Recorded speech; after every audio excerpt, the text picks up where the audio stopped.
Welcome to the live stream. Take this time to connect with our amazing community, ask questions, share your stories, join in on the conversation. We're here to support each other on this journey. Use super chats to highlight important questions or comments. We're so glad you're here and can't wait to hear from you.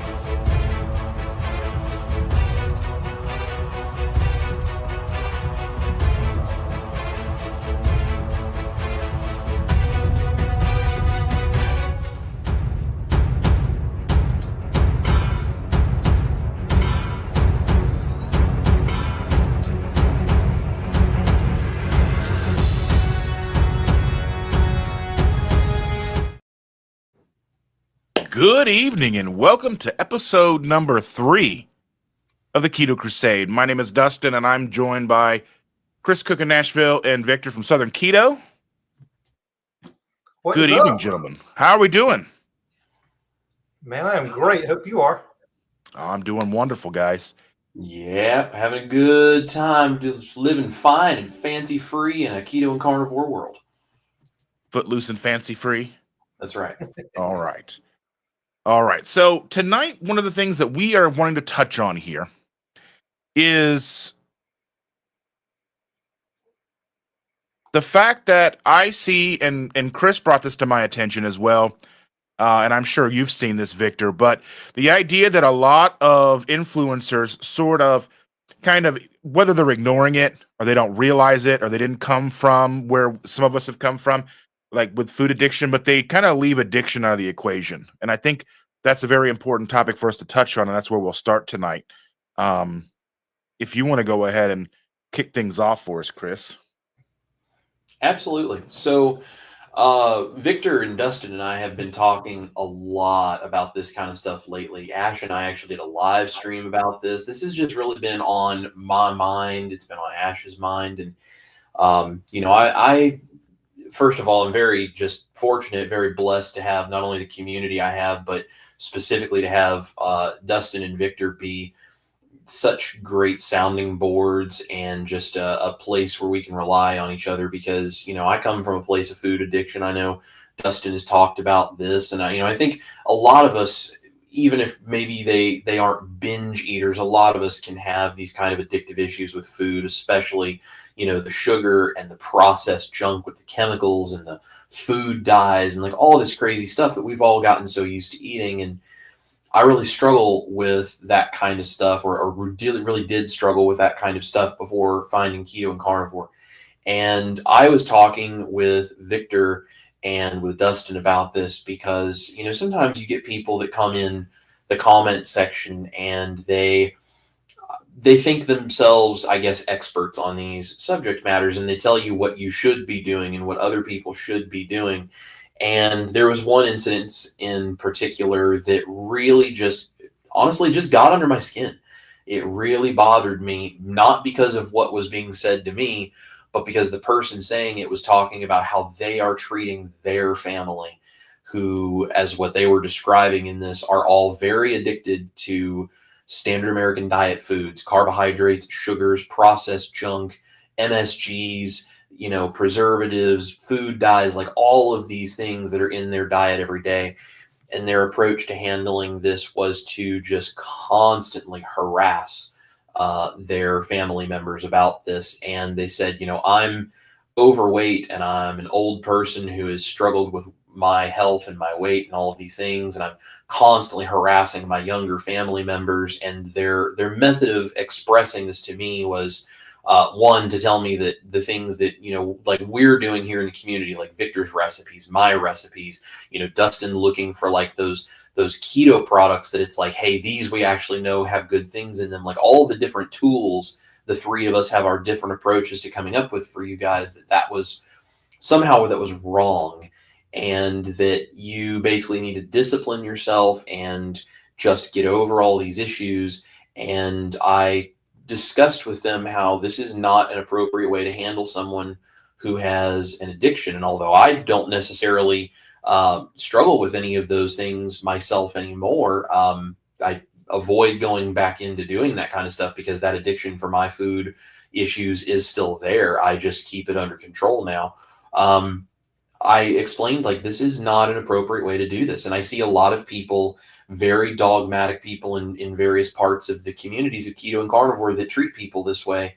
And they lecture people and jump down people's throats and all this kind of stuff. And there's lots of information out there about this is not the appropriate way to handle someone who is addicted to something. And I said that, and this person's response was, I'm sort of paraphrasing, but something along the lines of basically someone who is an addict needs a strong dose of reality, and they don't need all of this gentleness and this hand holding and whatever. They need a strong dose of reality, and they need to be told what the reality is, and they need to be woken up and all of this kind of stuff. And it was a very just abusive language and approach to handling people. And it really bothered me because, one, I've experienced this in my life as I was dealing with really severe obesity issues and food addiction that I didn't even recognize as a food addiction, and the binge eating, the things I was really struggling with. I didn't recognize that for what it was. And the people who sometimes, whether they had good intentions or not, were trying to point this out to me, tended to do this in a very let me beat you into submission sort of way. And I know that drove me further into just hating myself, just self-loathing, and eating as a way to deal with that. And it actually made my problems a lot worse. And so this really resonated with me when I had this conversation with this person. And I told Victor and Dustin, I said, we really need, I think, to address this, because there are a lot of people out there who need help with this. And I know there's a lot of people, because I get messages constantly and comments constantly, and I know these guys do too on their channels, from people who thank us for the work we do because they are struggling and they appreciate the support, they appreciate the tools. It makes it more sustainable, it makes it easier for them, and that's why we are here. That's why we do what we do, is to help all these people. And so I don't think things like this should be kept in a dark corner and hidden away. I think we need to shine a light on these issues, and we need to talk about this, because people who are struggling with this, like I was struggling, like Dustin was struggling, like Victor was struggling, when all of us had all these health problems and we're trying to get this all under control, people like that need to know they're not alone. And you can go to any resource online and look at all of the information about handling people that have addiction, and what therapists do, and how they get people plugged into groups and communities, and how they remove temptation, and how they encourage, and how they give new habits and replace. And we can go in depth into some of this stuff tonight, but all of the information is out there saying that this approach of beating people up is not going to work. And that is something that Victor and Dustin and I, all three, feel really strongly about, not condoning just eat whatever you want, and it's all okay. Like, we're not here to say just eat all the junk in the world you want, don't worry about it. We're here to encourage people, though, to make good, healthy changes, but do it in a way where they feel supported and they feel like they have a future and an ability to do this, and that they're not on their own struggling by just trying to self-discipline and just will themselves into being able to get over these issues. We want to be able to be here and talk about this openly and support the people who really need some help. Yeah, and Chris, those are some deep-seated issues. And there's a lot more, for me personally. It was not just food addiction. I was alcohol, luckily no hard drugs or anything, because I've got an addictive personality. So, it would take nothing for me. If I'd started doing hard drugs and stuff, I wouldn't be here right now. I can tell you that, because I just have that addictive personality. And so, it's just easy to get into a groove. It's really just a habit, of drinking, and then that leads to more eating. And even now, so I did a dry January challenge because I saw so many people in my comments that were talking about alcohol. And myself, I was having more drinks than I should. And, a lot of times, and for a lot of people, that's to replace sugar. When you replace sugar, the alcohol takes the place of that. And so I'm like, well, I'm trying, I still like my keto sweets, but I don't need to get into that sugar thing. And so I said, well, I'm just going to prove to myself that I can do it. And I've got 5, maybe 6 people in the private group that are doing this dry January thing with me. And I just want to prove to myself that I could do it, and that I'm not, because I mean, addiction is it's a terrible thing. And you're right. I mean, if people just beat on you, I mean, that kind of makes you withdraw even more. And like, that's, to me, that's not helpful. I mean, if somebody were to say, well, you just need to, you need to quit drinking, or you need to quit doing this or that, whatever it is you're addicted to. I mean, it can be all kinds of things. I feel like the mindset of that's the same. So I actually did a video about that that's coming out Thursday too, after we've all been talking about it, about some mindset things. But there are some things that I don't think any of us are qualified to speak on, as it goes deeper and deeper and deeper and gets into some different levels. But you guys, for sure, I mean, we've all talked about the food addiction. I've talked about the alcohol and, and the food. And so, I think there's a lot better approaches than what you're talking about, with people just coming in and beating on people. And that approach, to me, I don't believe that works either. It wouldn't work for me, for sure. I know it wouldn't work for you guys either. So, but it's a real thing. It's a real issue, and we need to address it. We need to address it together and help people that are struggling with it, just like we all have. Yeah, I mean, we've all been there, like, especially for someone like myself. I've had multiple different addictions. I mean, whether it's food, smoking. I did touch on that today in my live this morning. I quit smoking in 2010. I did replace the smoking habit with a coffee habit, oddly enough. I think it's a very fair trade-off. I think coffee is a lot better for me to have in my daily life than cigarettes. But it's still trading one habit for another. It's still trading nicotine for caffeine. And I even had a weird conversation on Twitter this last couple of days with Rob Wolf, who was talking about, nicotine and such. And I was like, really, like, talking about how there's some positive things in nicotine. And I was like, well, is it really just like, not to get on a tangent or anything, but just like, is it just the delivery method that makes nicotine bad? And he goes, it is. That's the only thing. And I'm like, well, there's an addictive thing to nicotine. There's an addictive thing to caffeine. Obviously, we know that there is a heavy addictive quality to sugar. As this community, we see that day in and day out. And we've almost every single one of us, I'm going to go out on a limb and speak for most of you and say, we're here because of that sugar addiction that we've all faced. And I don't think the sugar addiction ever really goes away. I mean, I've been doing this lifestyle for going on 9 years, and I still have tendencies to want to snack and have candy and cookies and stuff, but it's nowhere near what it once was. But at the same time, going back further, when I quit smoking in 2010, that's almost 15 years ago. I still have dreams. In my dream, I'm smoking a cigarette, and in the dream, I know I'm smoking a cigarette and I shouldn't be, because I've quit 15 years ago. Why am I smoking this cigarette? So it just goes to show how deep these addictions go, whether it's nicotine, caffeine, sugar.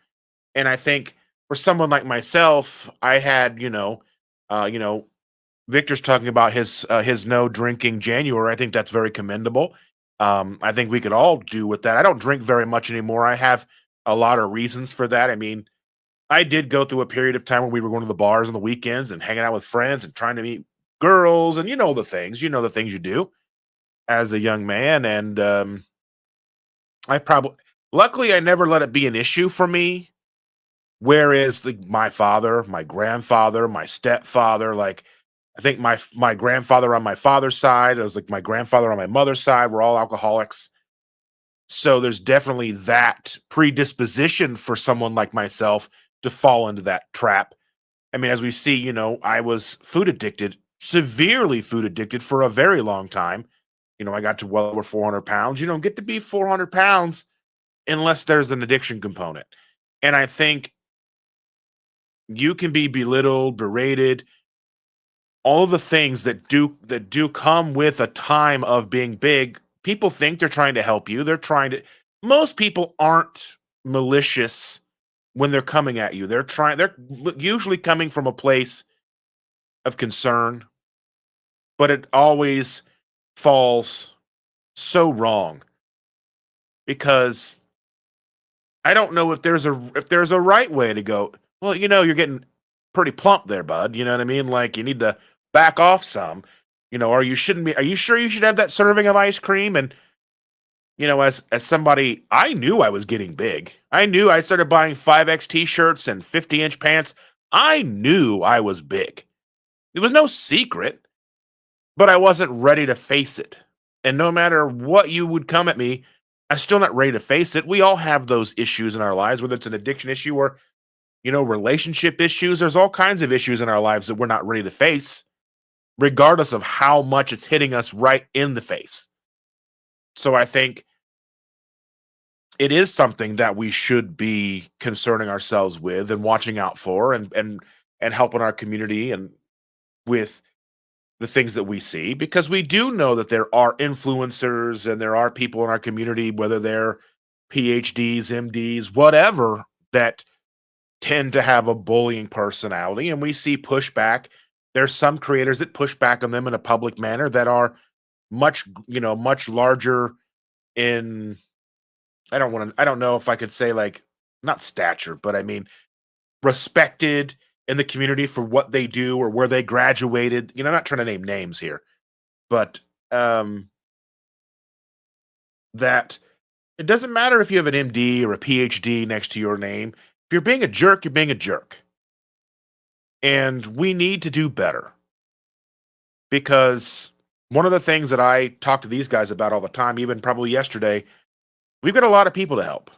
And we're not going to get there by, sounding crazy or being assholes to them. You know what I mean? You're not going to get it. And Chris says it all the time. You're going to get more help with honey than you do vinegar. Yeah, I totally agree with everything you just said, Dustin. And I think, there are so many people who in the world right now are sick and they are struggling, and they don't even realize maybe how addicted to carbs they are, and they don't realize that sugar is overtaking their life, because quite honestly, I don't think any of us do. When you are that deep into it, you don't recognize what it is, and you don't realize how much brain fog is being caused by all of the health issues you're having. So even seeing it clearly in the first place is very difficult, right? Like just getting to a point where you can even logically understand what's happening in your body is hard, because when you're going through something like this, you are not seeing it from the outside like everyone else. You're seeing it from the inside, and it's hard. And I know that from experience, because I didn't recognize everything I was going through for years until I was finally able to get out of it. But on top of that, you have all of these people that are going through this that can't see clearly. And then you add the layer on top of it by saying, well, everything you've been taught your entire life is wrong, and all of the stuff you see in the media is wrong, and what the government tells you to do is wrong, and what Big Pharma says is wrong, and what doctors have said is wrong. I mean, regardless of how true any of that is, and we all believe it to be that way because we have found so much relief in not doing all of those things. But regardless of how true that is, that sounds absolutely insane to someone who is not already inside this community and does not already know this stuff. A lot of us that have gotten to the point of being in this community got so desperate that we were willing to try anything. I was so desperate for anything to work. I would have dressed in a pink tutu and jumped off a bridge if you told me it would make me lose 100 pounds. I mean, I was just so sick, and I was so just completely overwhelmed with dealing with all of my own health issues. So it's so difficult to reach people with this kind of an issue, with like this carb addiction, because it's not that they just want to be obstinate and not listen. We sound crazy. we legitimately sound crazy to them. And so it's like having an approach where we can gently encourage people, and we can be logical in how we express this and say, listen, I know it sounds crazy. I thought it was crazy. Let me just explain to you why. Oh, by the way, here are some tools we can use. Here's some products that, even if they're not perfect, you can get them off the store shelf. Here's a recipe that, even if it's not the cleanest, this will help you transition from a standard diet over to this. You don't have to give up everything on day one. You don't have to do this perfectly to be able to make improvements. Like, finding all of the steps of the journey along the way are really important things for people who are trying to figure out how to go from this sounds nuts to this has saved my life. We get so evangelical, which I understand, because all of us have experienced so many great things by going keto or carnivore, being in a proper human diet lifestyle like this. We have experienced so much change. We just want to tell the world how great this is, and we know that what we're doing could help so many people, and that makes total sense. But the way we go about handling this has to come from the standpoint of remembering someone who we are talking to is still very likely an addict. And if we are not talking to them in a way to help them understand what they are going through and give them the hope and the encouragement they can do this piece by piece, and then they're not going to totally lose their mind and just go back off the rails, if we can't approach them that way, we're making this a bigger and harder battle than it already is. And that's what I see happening. And that's why I try to be so vocal in my own comment section and when we do things like this about, listen, I'm not even saying that the recipes I do are where you should ultimately end up. That's for each person to decide themselves. But to just throw them out the window because, oh, well, I experienced the best benefits from meat, salt, water, so therefore everyone else should do that. And if you can't do that, you're an idiot.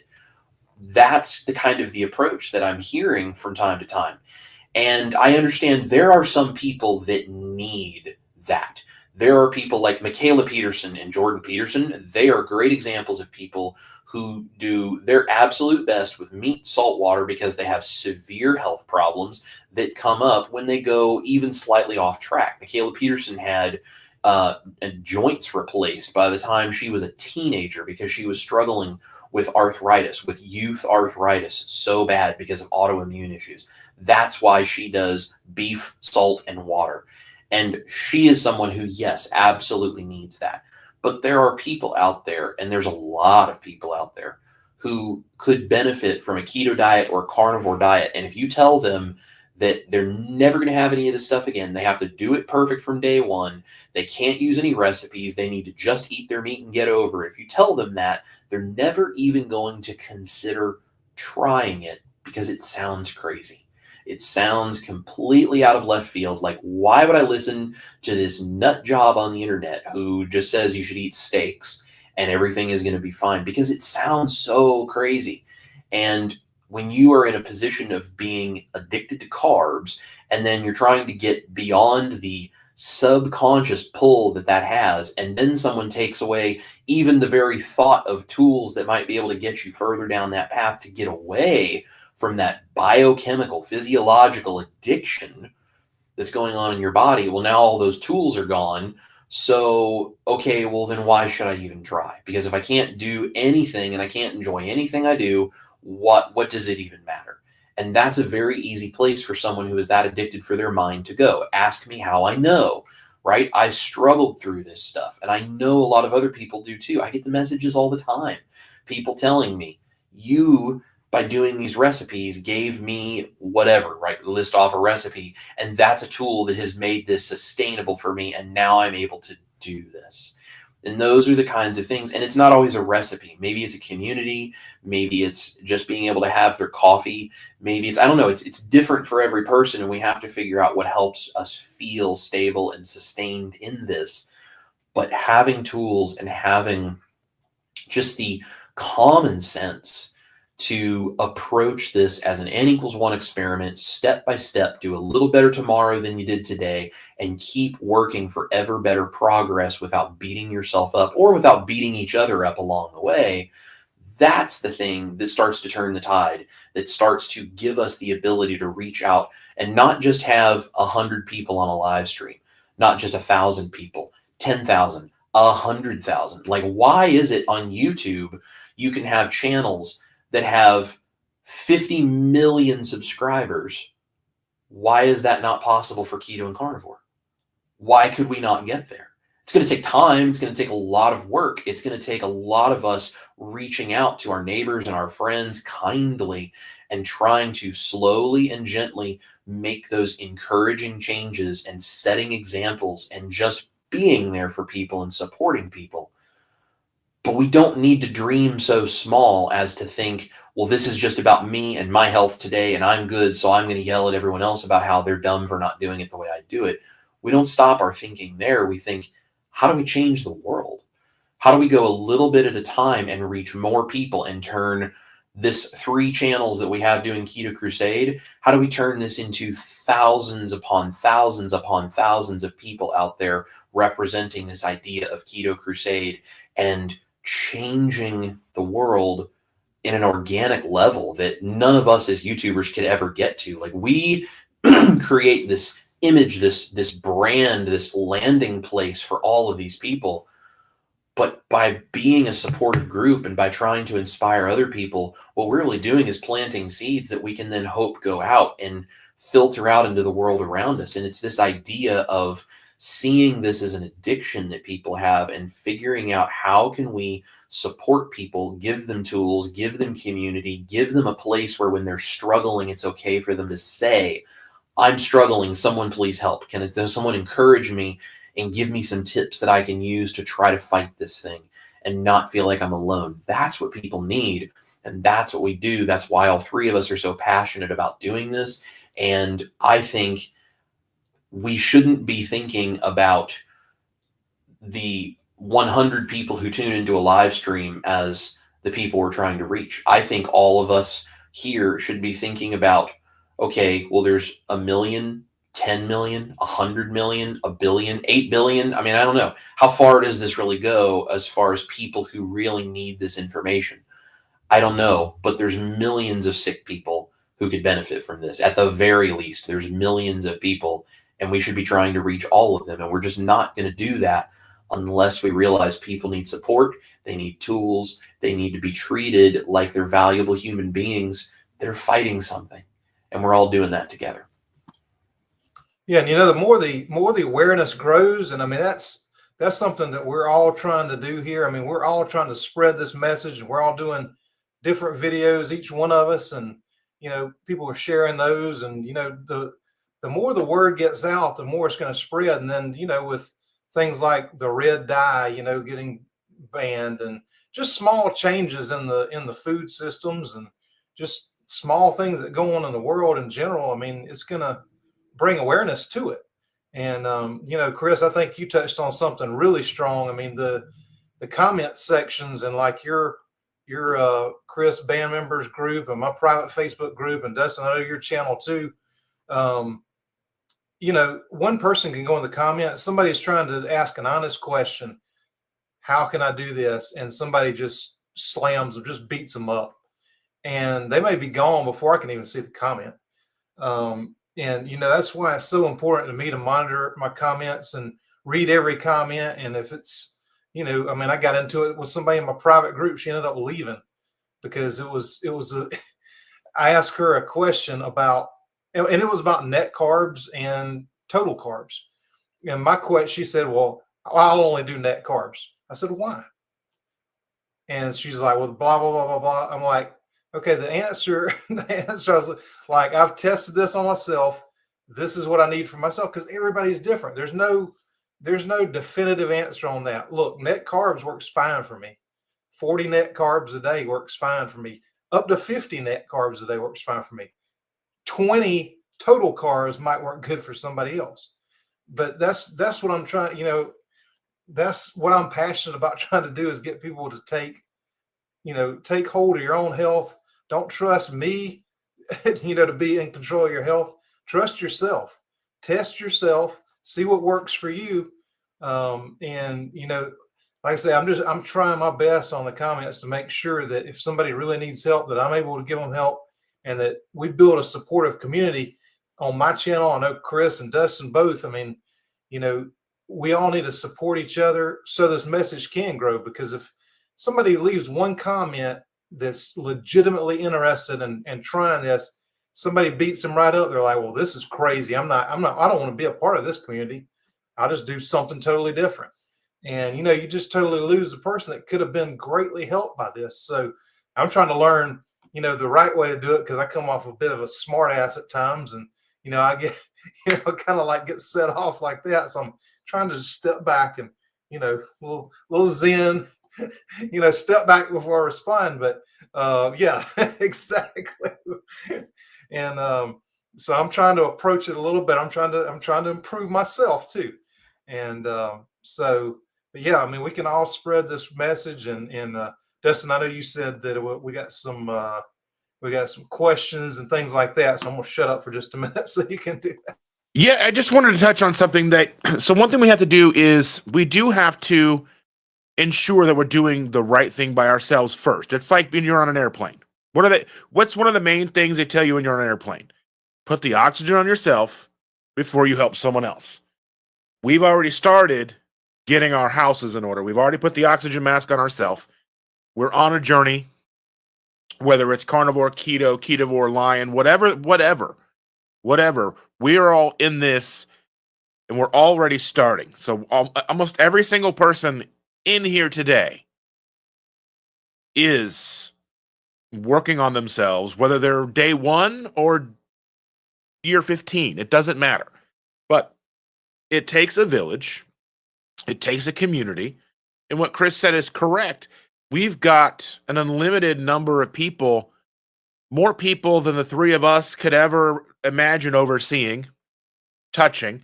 You know what I mean? Like, to touch that many lives is just something that's unfathomable.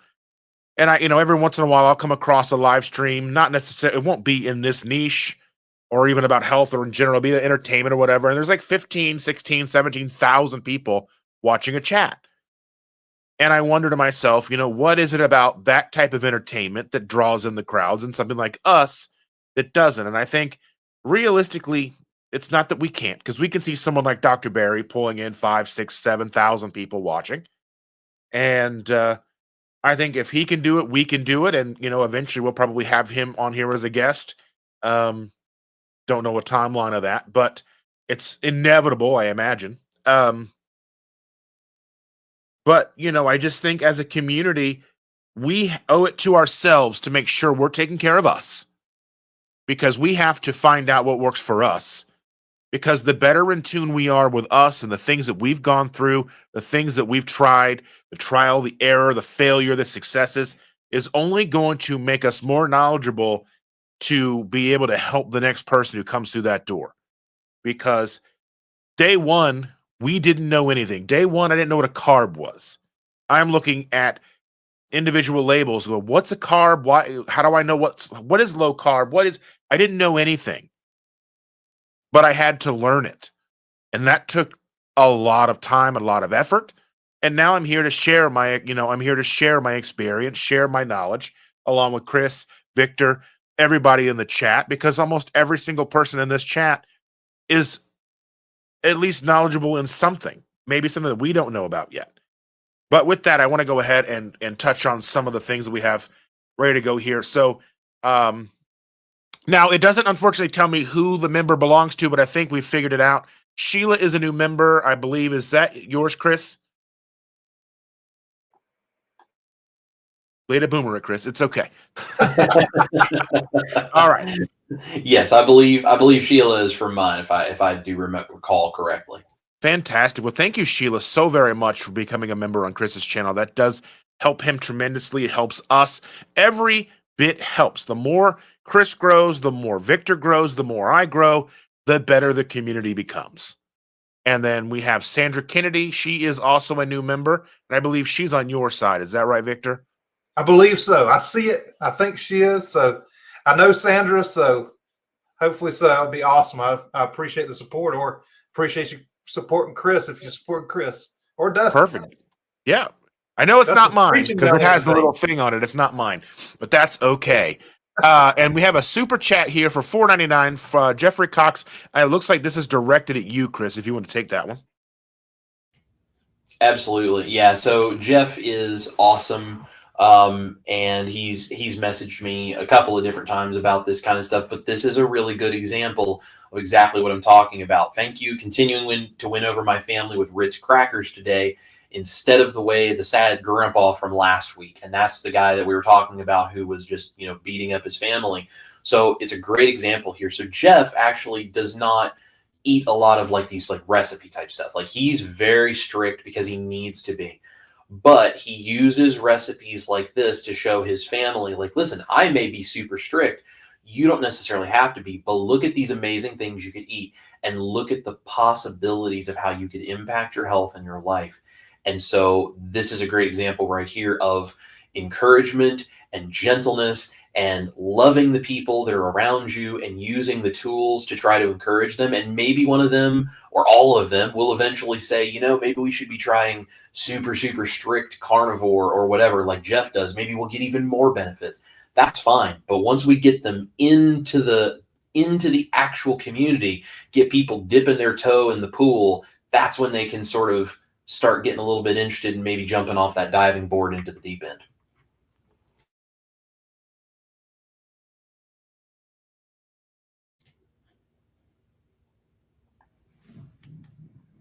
Can't hear you, Dustin. I boomered it. Way to go. It's my turn. Way to boomer it, Dustin. Yes. Paying it forward. We're professionals here, okay? Don't look behind the curtain. Anyway, Egomaniac 247 says, I still haven't found success yet. It's frustrating because you feel like other people don't realize how much it dominates your thoughts. To them, it just looks like you're lazy.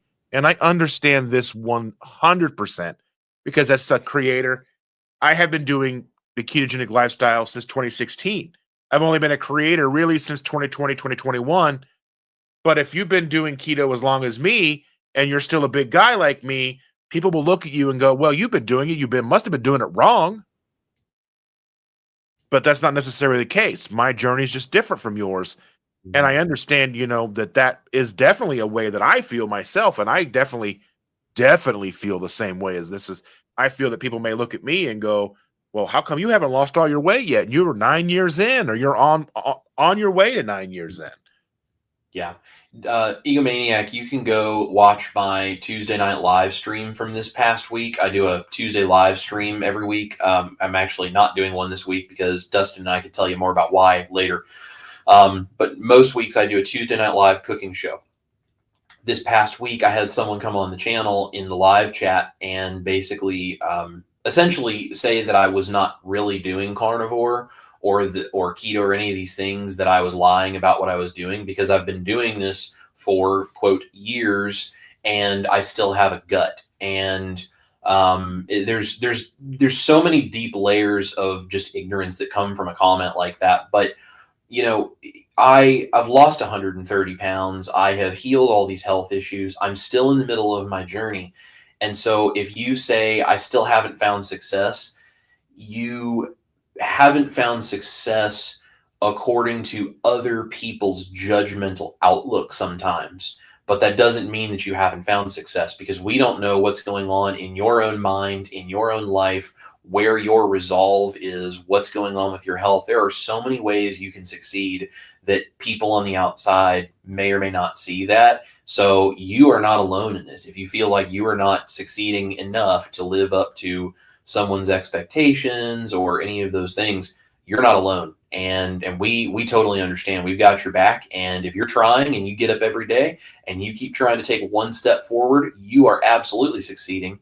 And we are all here to support you and encourage you in that. So do not give up and do not feel like you are lazy or there is something wrong with you because you're not getting success fast enough, because we're here to tell you that we're all working on this and we're all trying to do better. And none of us are where we want to be, but we're all one day closer to being there. 100%. Well said, my friend. And JT Tillman, do you guys have a cheat non-low carb meal occasionally? I do every now and then. It's pretty rare for me, but I do occasionally when there is a special celebration or there's a reason for it. I'm also very careful about that because I do have that addiction issue there. So there are certain things I do not have. I don't drink soda. I don't do like Sonic slushes. I don't liquid sugar of some kind because I can drink a lot of liquid. Liquid sugar is like a massive hit of hardcore stuff to my system. So I don't do that. There are certain foods that I really try to avoid. And if I have something, the very next meal, I'm right back to where I need to be. And I know I'm going to pay for it a little bit. And that's all right. That's an intentional choice. But it is very rare. But you have to decide, can you do that and still go right back? Or are you one of those people that needs to stay away from it? Because that's different for every person too.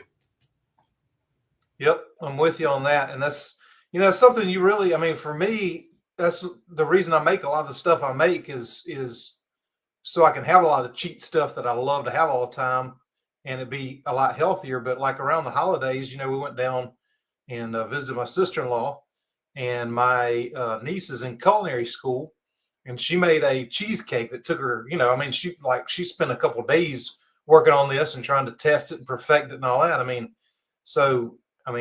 wasn't going to say no to that. How many times is she going to be in culinary school, make something like that? And, things like that. I just know going into that yes, I'm going to go down. I'm going to eat what she makes. And, she's doing awesome. She's going to be a great chef. Hopefully she'll be a keto chef. The things like that is things that I plan for. I know going into it, that's how it's going to be. And I know going out of it that I need to get right back into what I was doing. And then maybe, Christmas is the same situation or whatever. But I just go in with the mindset of, hey, yeah, I'm going to do this. And as soon as I'm done with that, I'm done with it.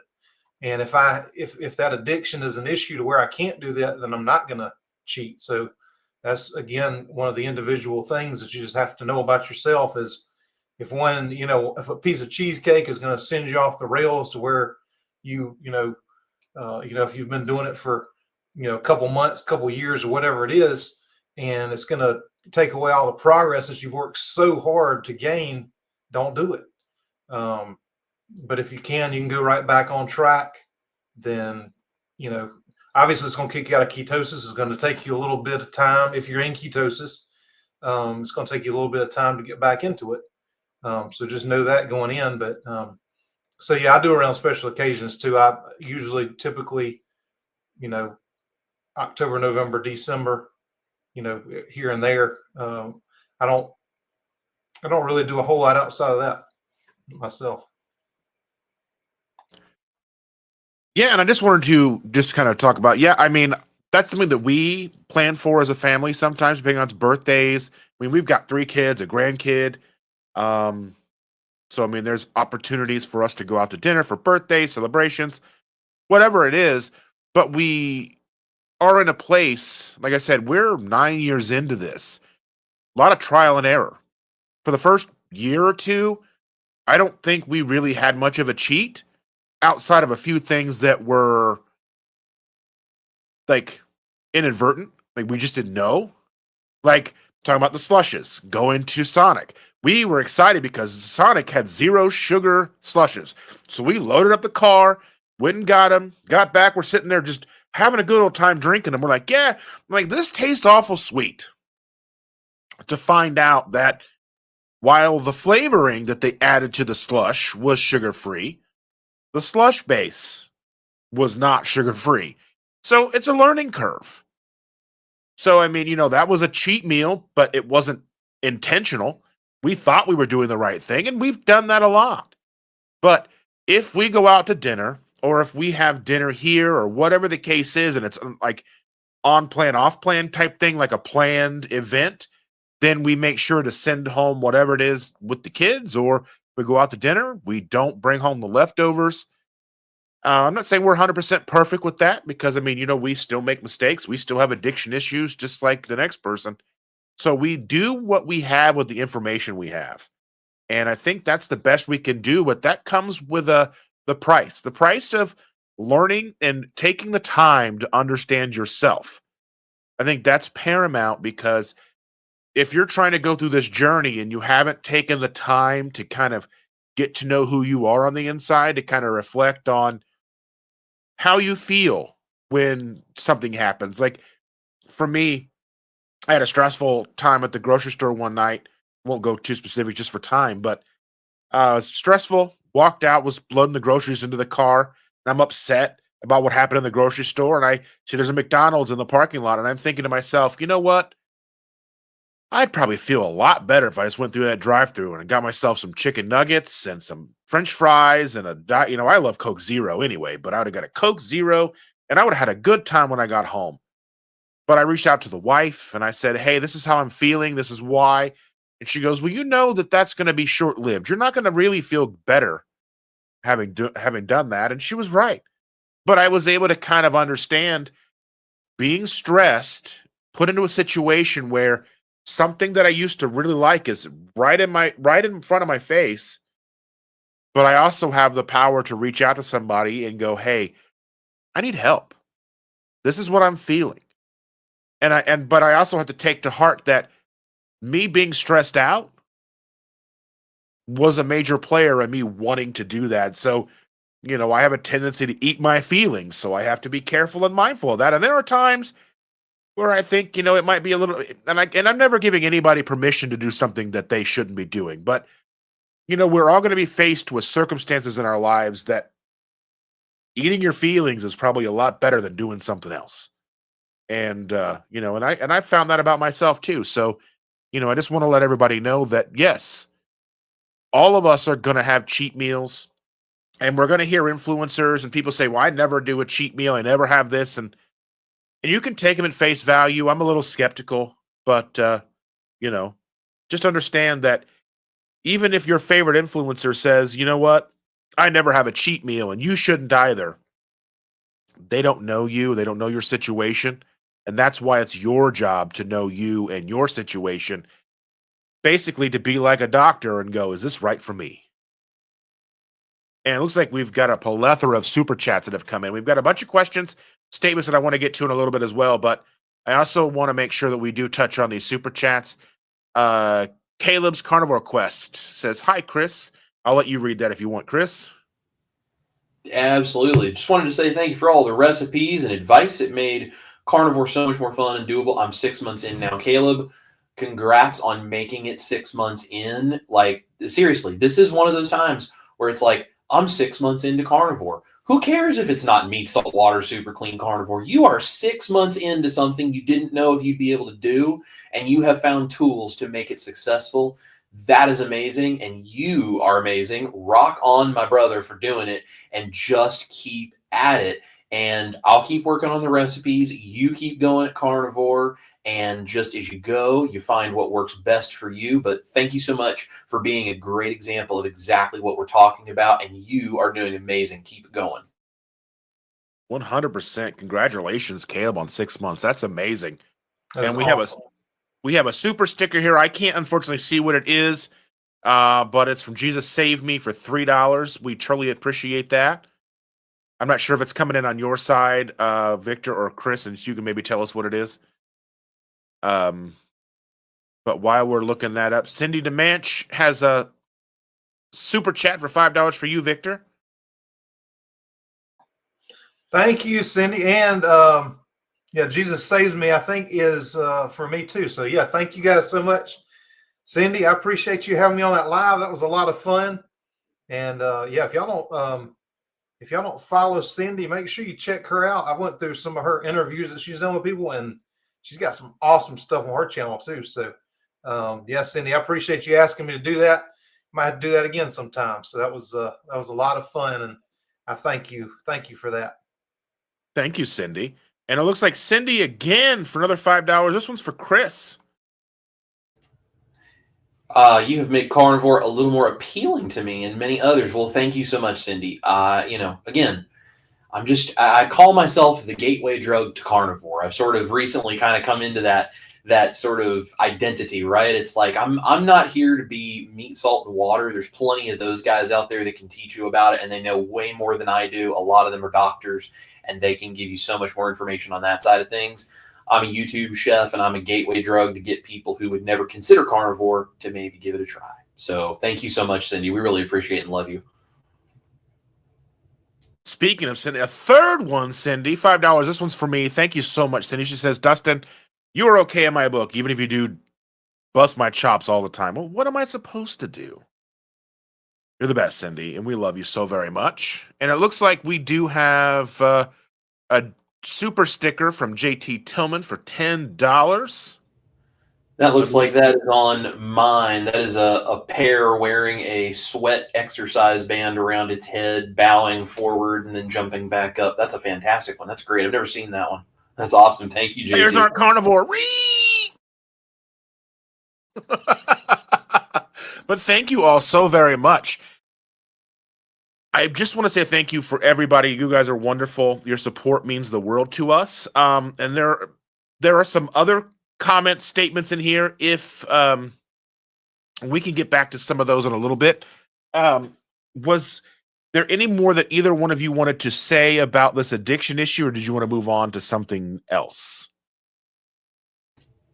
I just want to say that if anybody is out there watching this, listening to this, and if you feel like you just can't imagine giving up carbs, you just can't imagine your life without it, you are struggling to think about the idea of a life without all of the foods that you know are not good for you, that is called addiction, and that's okay. And you're not less valuable, and you're not a failure. You are not worthless because you have that issue.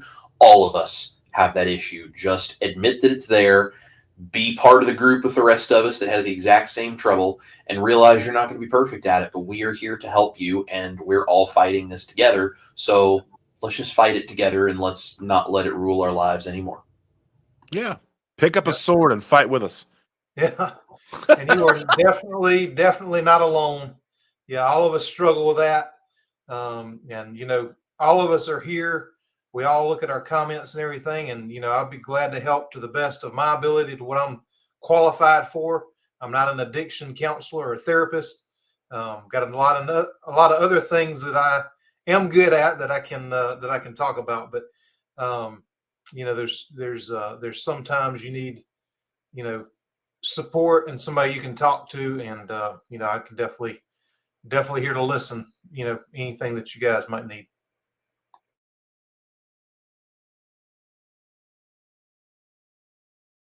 We have, let's see here. So we have J-Ro Love is saying that they were at work one day. They were celebrating a coworker's birthday. They had one small piece of cake, but wanted to binge on it. And they volunteered to clean up as it was the end of the day. And everyone, I think there was something more that I didn't see. Let's see if I can find that comment in here. My apologies. Wish you could click on a name and it would just bring you to all their comments. It would make my life a little bit easier here. Let's see. I'm thinking, I know they stayed after, but I don't know if it caused them to eat the cake or not. I'm trying to get back here. Here we go, maybe. Let's see. A lot of comments. You guys are really chatting it up.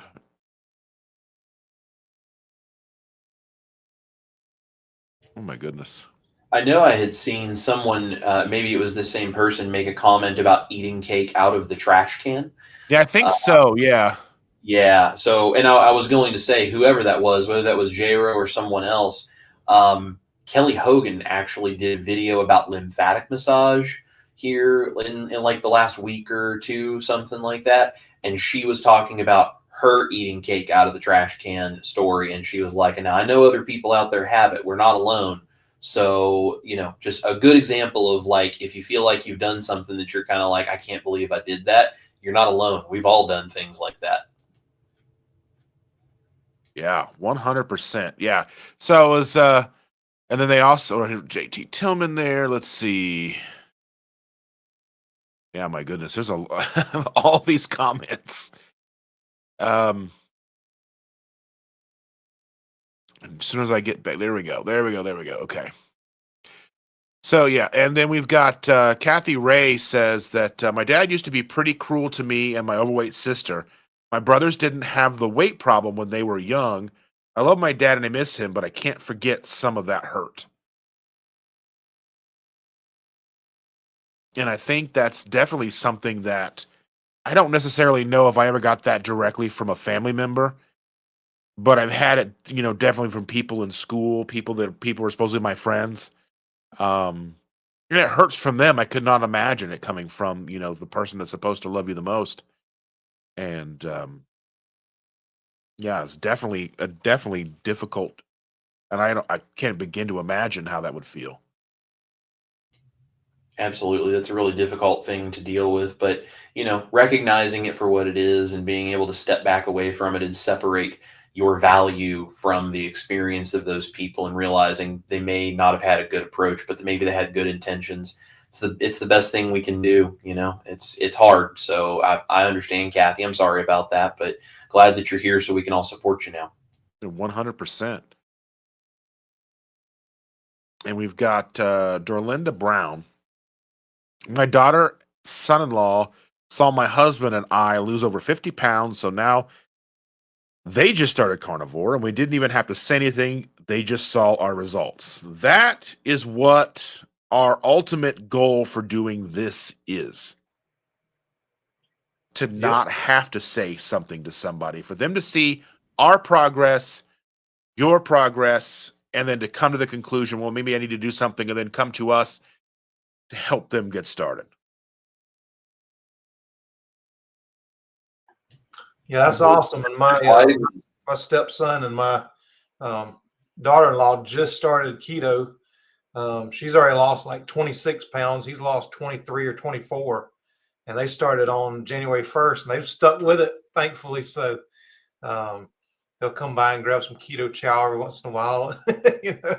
We'll give them some of the things that we like eating, to help them. But yeah, they're doing great too. That is awesome. I mean, we didn't, obviously they come by and eat burgers and steaks and stuff, but we didn't really push. They know where to come to if they need it, and they did. They're like, we need to do something, and they did. So I'm so proud of them. And that's awesome. That's exactly like you said. It's, people see that something changed in you, the way you're feeling or the way you're looking or whatever it is. And they do it. That's definitely, Dustin. That's what it's all about right there. That's awesome. Yeah. Setting that quiet example is the best way to win people over. It just, when they see what you've got and they want some of it, that's a completely different conversation. That's really fantastic. So I was also, I'm sorry, Dustin, I just wanted to jump in. Sybil V just put a question up that said, tips on dealing with carb and sugar cravings, especially during PMS week. I have a hard time moderating. Because of the fact that we are all three guys and none of us have any clue what that is like to go through that, I'm going to direct you to Dr. Mindy Peltz, who has a bunch of information. She has a book called Fast Like a Girl, and it talks all about women's hormones. And Ash is actually looking into a lot of this information, as well as information from Alyssa Rogers, who is a coach in Dr. Barry's private community. And she and Nisha do a lot of things. We can certainly address this to the best of our ability, but if you're looking for things that are specifically related to women's hormones and why your body works totally different than the three of us on screen right now, Dr. Peltz and Dr. Barry's private group, specifically Nisha and Alyssa, who she actually just had a baby, so she's out right now, but she'll be back soon. There are some other women out there. Dr. Elizabeth Bright talks about women and women's hormones and this kind of stuff. Those are the people I would really suggest you go talk to, because they're going to be able to give you a much, much better answer than we can, because guys' hormones work on a 15-minute cycle. We are resetting our hormones every 15 minutes, and we are the same day after day after day, which is why we can just kind of do carnivore if we choose, or keto, whatever it is we're doing. We're just kind of the same thing every day. Women, their bodies work on a 28-day cycle. Each week is completely different than the previous week. There's a bunch of hormonal stuff going on there, and we're no doctors, so we don't give any medical advice, but this is something that we just don't have any experience for specifically. And if you're looking for those kinds of answers, those experts, I think, will be able to give you much, much, much more help than any of the three of us can. So sorry, I saw that pop up, and I just wanted to mention those names before I forgot. those names because Ash and I were literally talking about these people just earlier today. And I wanted to highlight this message here from Dagny Taggart. I think it really does fit in what we're talking about this episode. Basically, what it's telling us is addiction is best healed through connection, not through harassment. Yeah. And I think that's 100% true. I mean, realistically, a lot of us will seek out ways to handle our addictions, whether it's food or, I mean, we look for the fellowship, we look for the connection, we look for someone who's been through it. Whether it's AA or NA or any of those programs, really what you're getting out of that is you're sitting in the room with someone who's been the exact same place you have. So this is kind of like CA, except you can see our faces, you know who we are. But I think, like just us talking about the things that we've been through, my experience may not mirror your exact experience, the same with Victor and Chris, but there's going to be somebody in the chat talking about their experience, and that's more likely to, the law of large numbers is going to mirror something you've been through. Or if the fact that you haven't heard anybody talk about something that you've been through and you share your story, then you may open that up to a lot of people who come in who have never met you, but your story mirrors theirs and you are now helping them. That's why this community is so very, very important, because if you come here and what I have to say doesn't really hold water with you, or you don't think that I have, the experience that mirrors yours, that's perfectly fine, because I've gone through my life. Same thing with Chris and Victor, and we're really just here to initiate the conversation, hold a platform for everyone to come in and talk. The thousands of comments that are coming in during this stream, people sharing their stories, people sharing their experiences, hopefully resonating with somebody else out there. Because realistically, that was my goal for starting all of this, is because I know when I was over 400 pounds, I was resigned to the fate that I thought was sealed, the fate that I thought I was going to be destined to follow in my mother's footsteps. She passed away at 59 years old. And I was like, well, that's going to be me. I'm just going to keep getting bigger. I'm going to go from 5X shirts to 6X shirts, and I'm just going to keep getting bigger and bigger. And eventually it's just going to all go away. And that's hopeless, and it's dark, and it's morbid, and it's just a lot of things that you don't see that light at the end of the tunnel. And until you finally are able to find somebody or find a group or, and find people who are talking about the things that really impact you. So hopefully that's what we can do here once a month. And I mean, I do this every Sunday morning for the most part, and I just talk. The same thing Chris, they have his cooking where they cook and talk. Victor does lives and such on occasion, and he just kind of talks about his experiences, and that's what we're here for. Hopefully we can say something that resonates with somebody who's lost all hope, keep them from going over the edge, bring them back to life, help them find their way. And that's really, really what this all comes down to, because we have to understand, with 8 billion people out there, or almost 8 billion people out there, there's a lot of people who feel just the way you do. And if you can find success and I can find success, then we can hopefully help them find success as well. So hopefully, we can beat addiction. We can stop letting it get the best of us. And I just want to say thank you for that comment, because it really does hit home, and it really does resonate with the whole aspect of this entire episode. Yeah, and that's exactly, the comment earlier about the parent and the harassment type thing. I mean, that just reminded me of, it wasn't food, but it was like, my dad didn't know how to talk, just like I'm saying, find somebody that you can talk to. I mean, I was a teenager and my hair was this long, and I was listening to, metal, and, he's like, well, you need to cut your hair and stop listening to AC/DC. I'm like, well, I'm going to grow my hair longer and start listening to Slayer. So, it just kind of like backfired, I mean, it just made me, that wasn't the correct way to handle it. And, I'm trying to learn these type things myself now. instead of taking lessons from what he might have done, back then. But yeah, that's super powerful. The harassment is not the way to handle it. And those are things I'm trying to learn myself as well.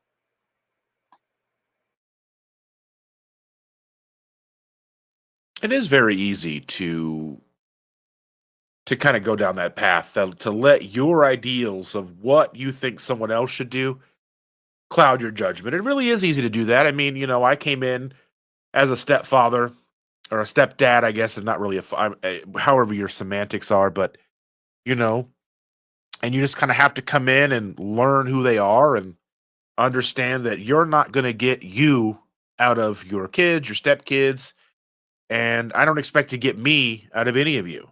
I don't expect you to have any of the same experiences that I have, because I'm a 45-year-old man who's been through my own personal experiences. We may share some, we have some vastly different ones, and that's okay. Hopefully we can utilize those differences, similarities, and help as many people as we can. And I see that there was another question in here. Let's see. Caleb's Carnivore Quest. What are your favorite dairy-free recipes?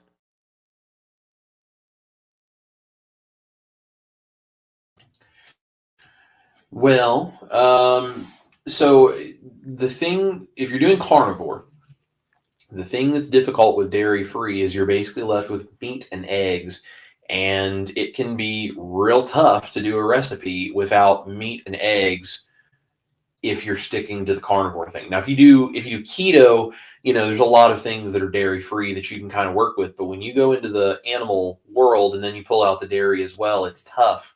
So I mean, anything obviously that's like the typical like meat and egg based dishes, those are all great.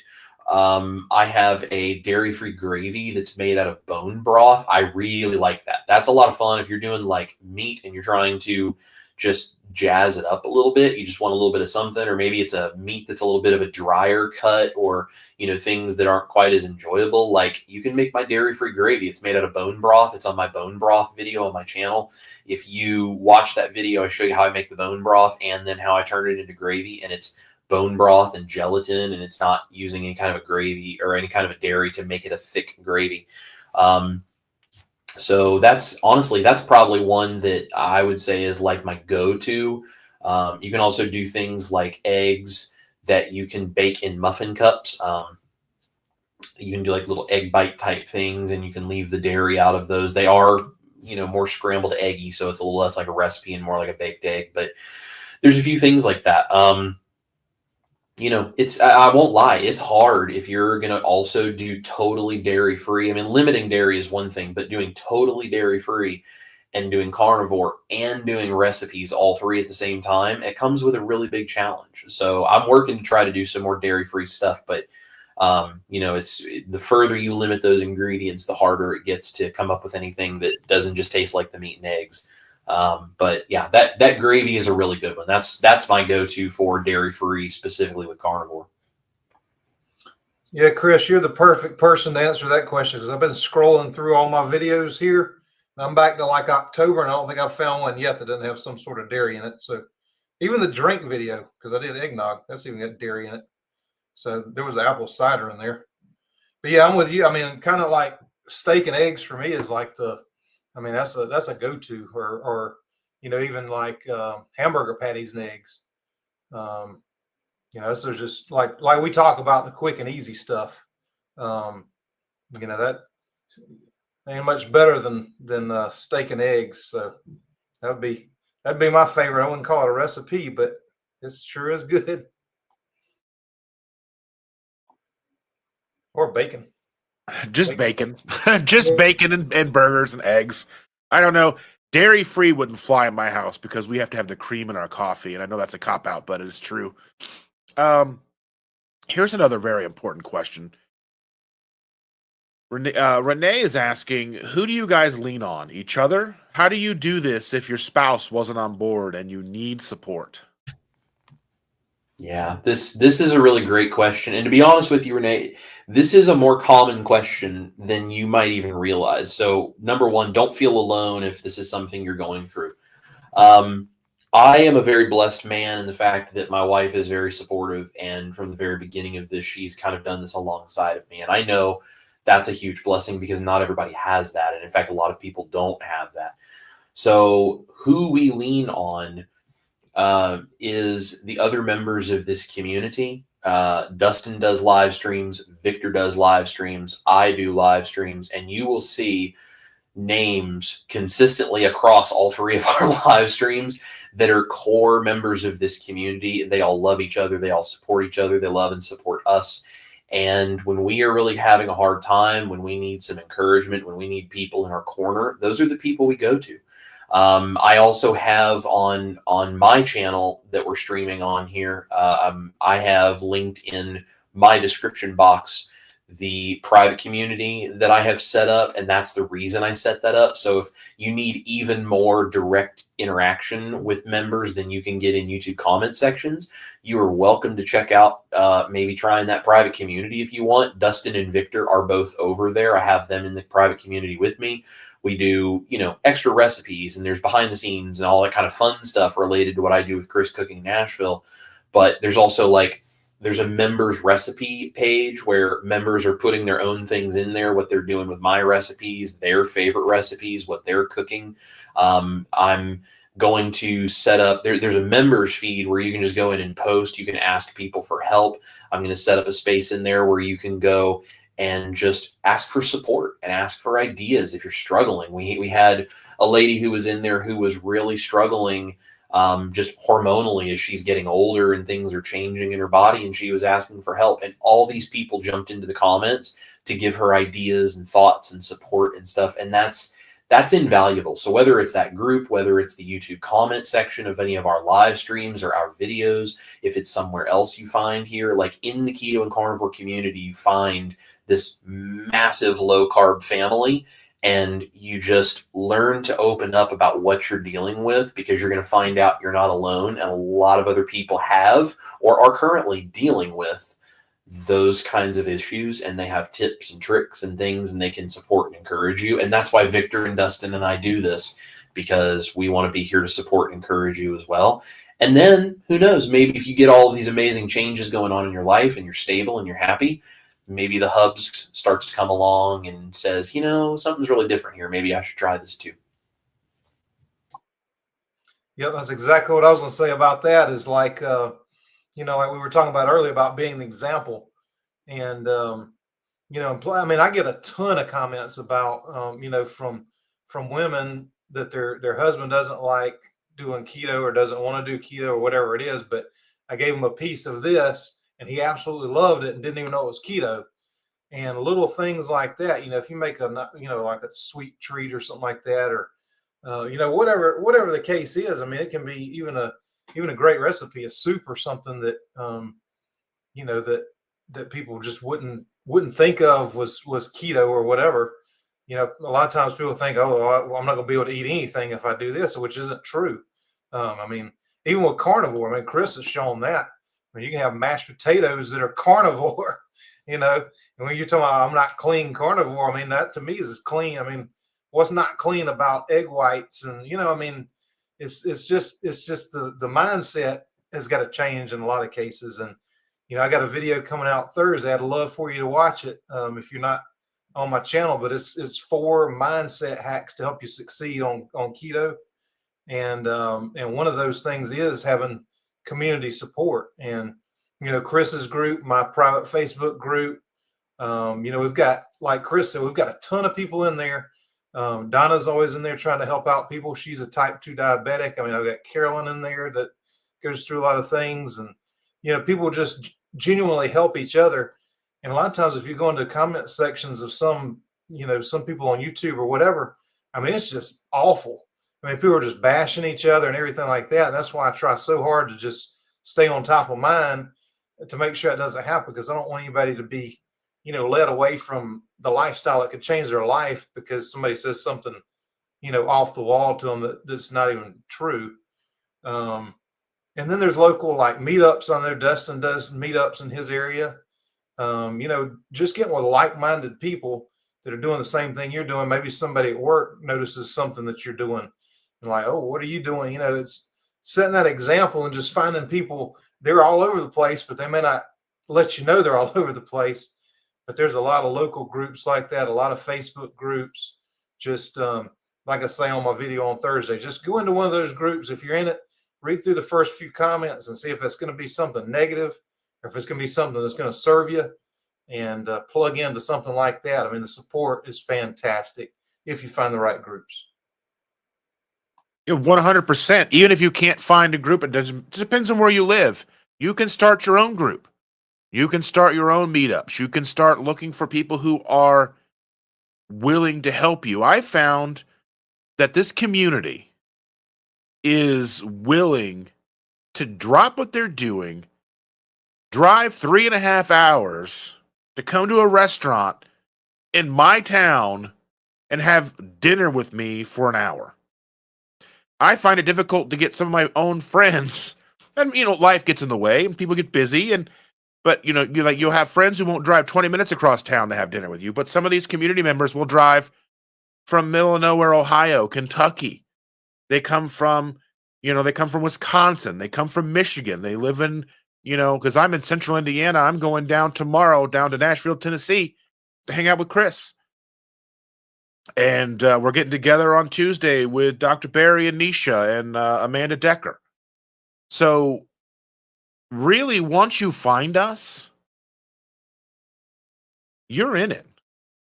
We're here.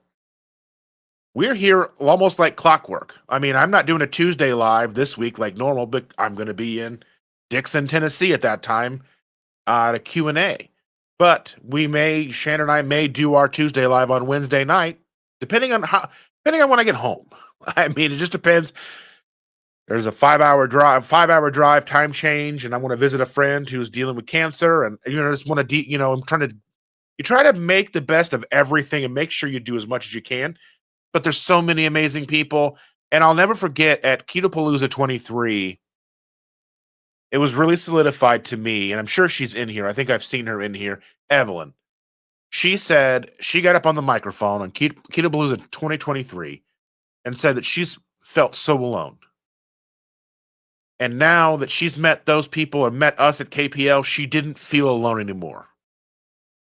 And that's one of the biggest goals we could ever have, is to make sure you don't feel alone, whether your spouse is with you or not. Because it's understandable that a spouse isn't going to want to necessarily change the way they eat.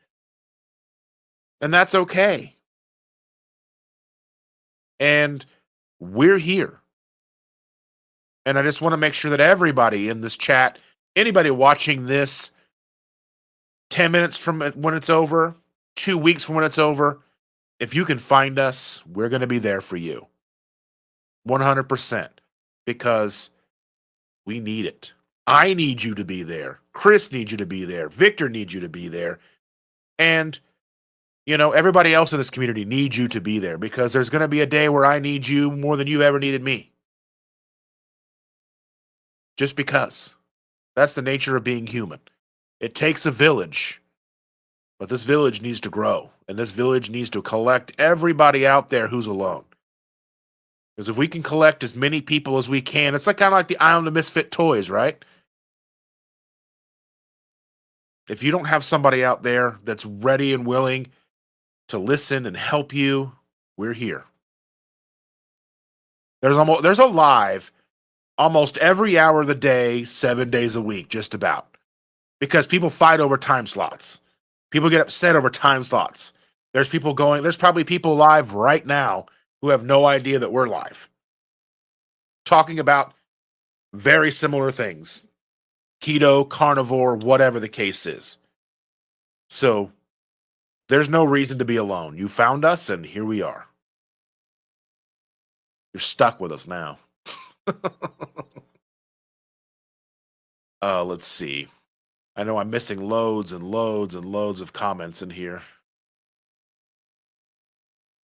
You guys are so great. You're making it difficult, and I love it. Because if it was easy to find comments, it means you guys aren't talking.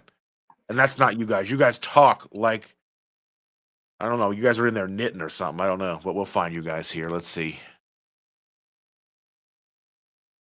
Let's see. Here's one. Some of the guys at work in the lunchroom have been commenting that they're going to start having me bring food for them because I always bring food that looks good or good-looking food. I laughed and said, nope, not your wife.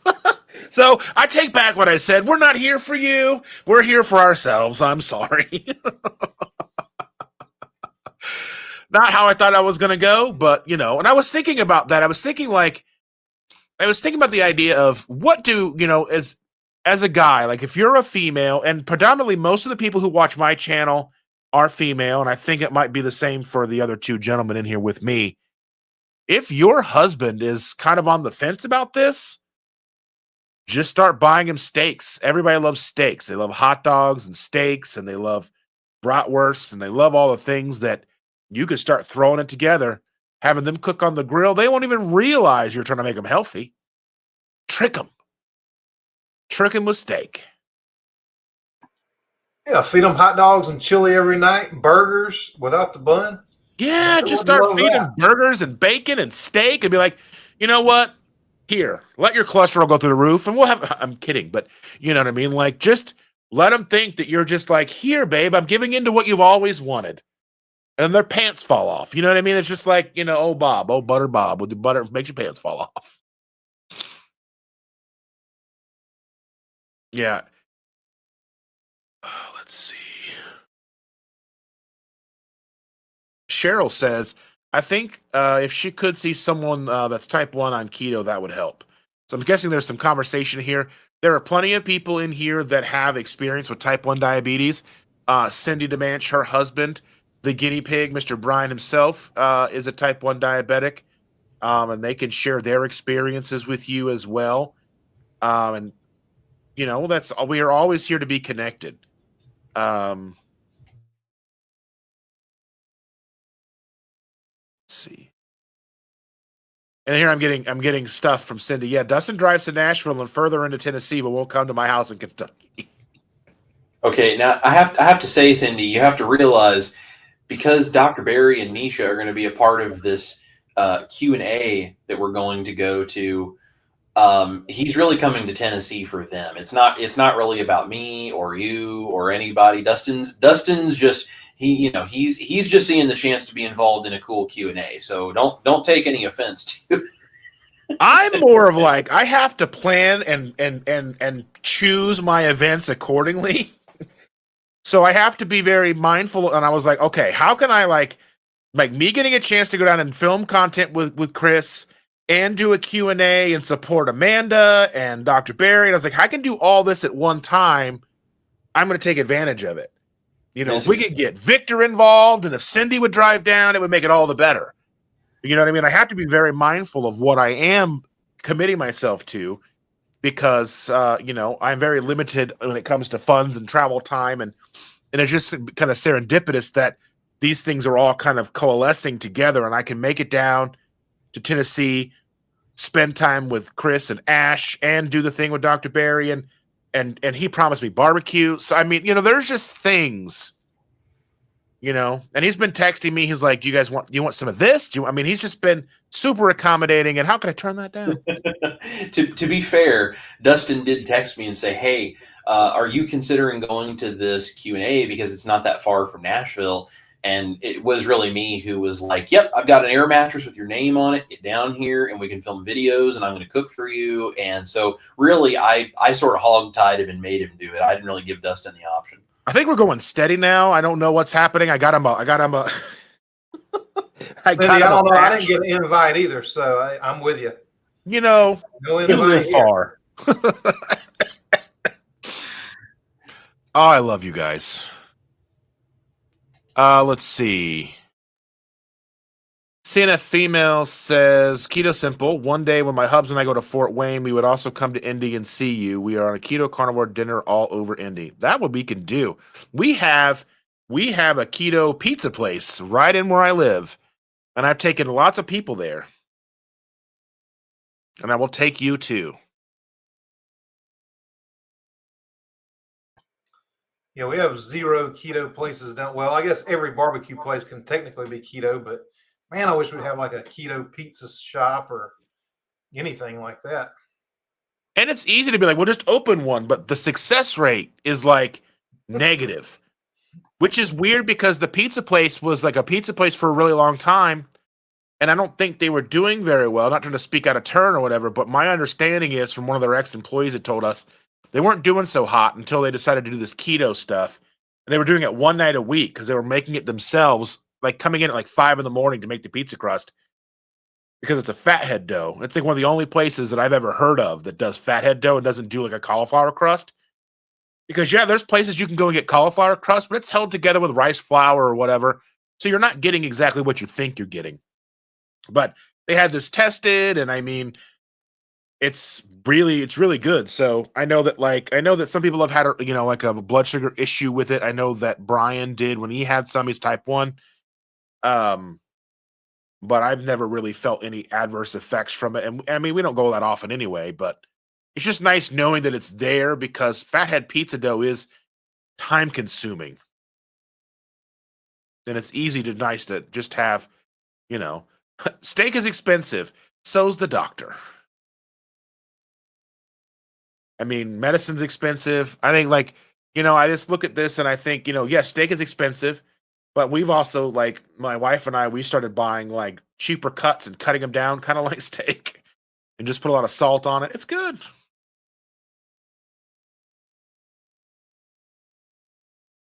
Let's see.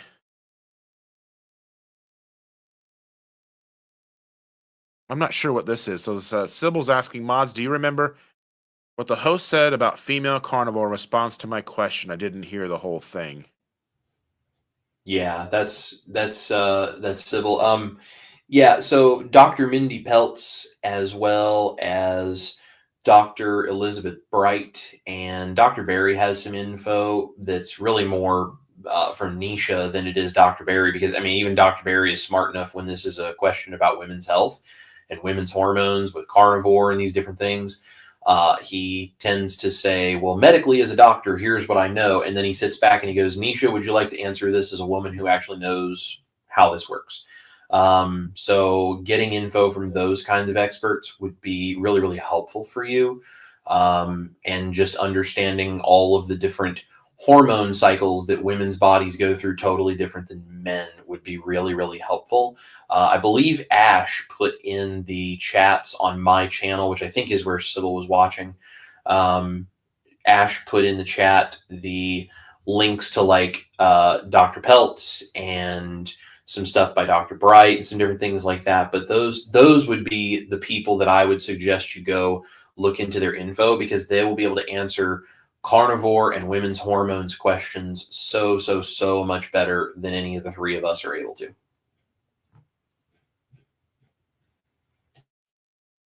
Yeah, 100%. I don't even begin to understand and all of that stuff. I just know that when my wife started doing the ketogenic lifestyle with us, like, it took her about 6 months to truly get into everything.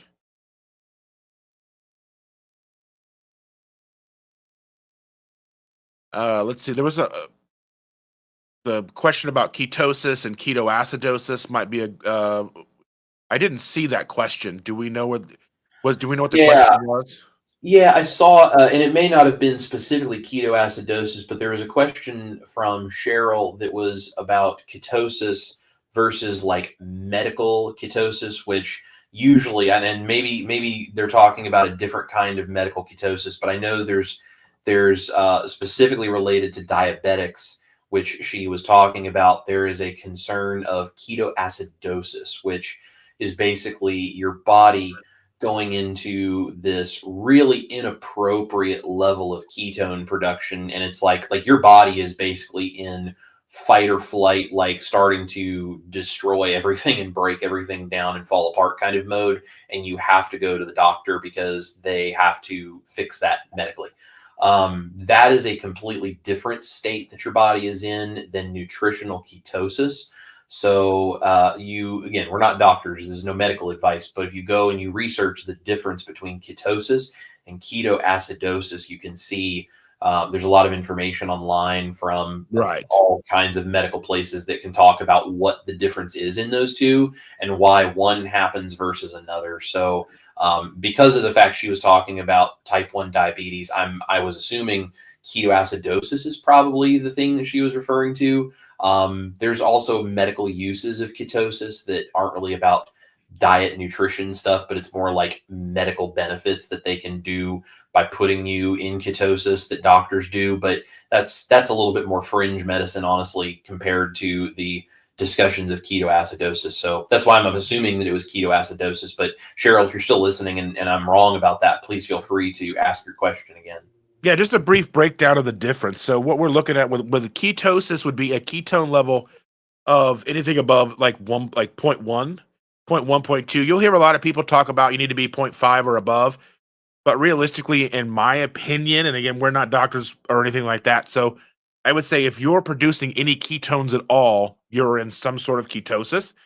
And keto, and you're also going to have relatively low blood sugars.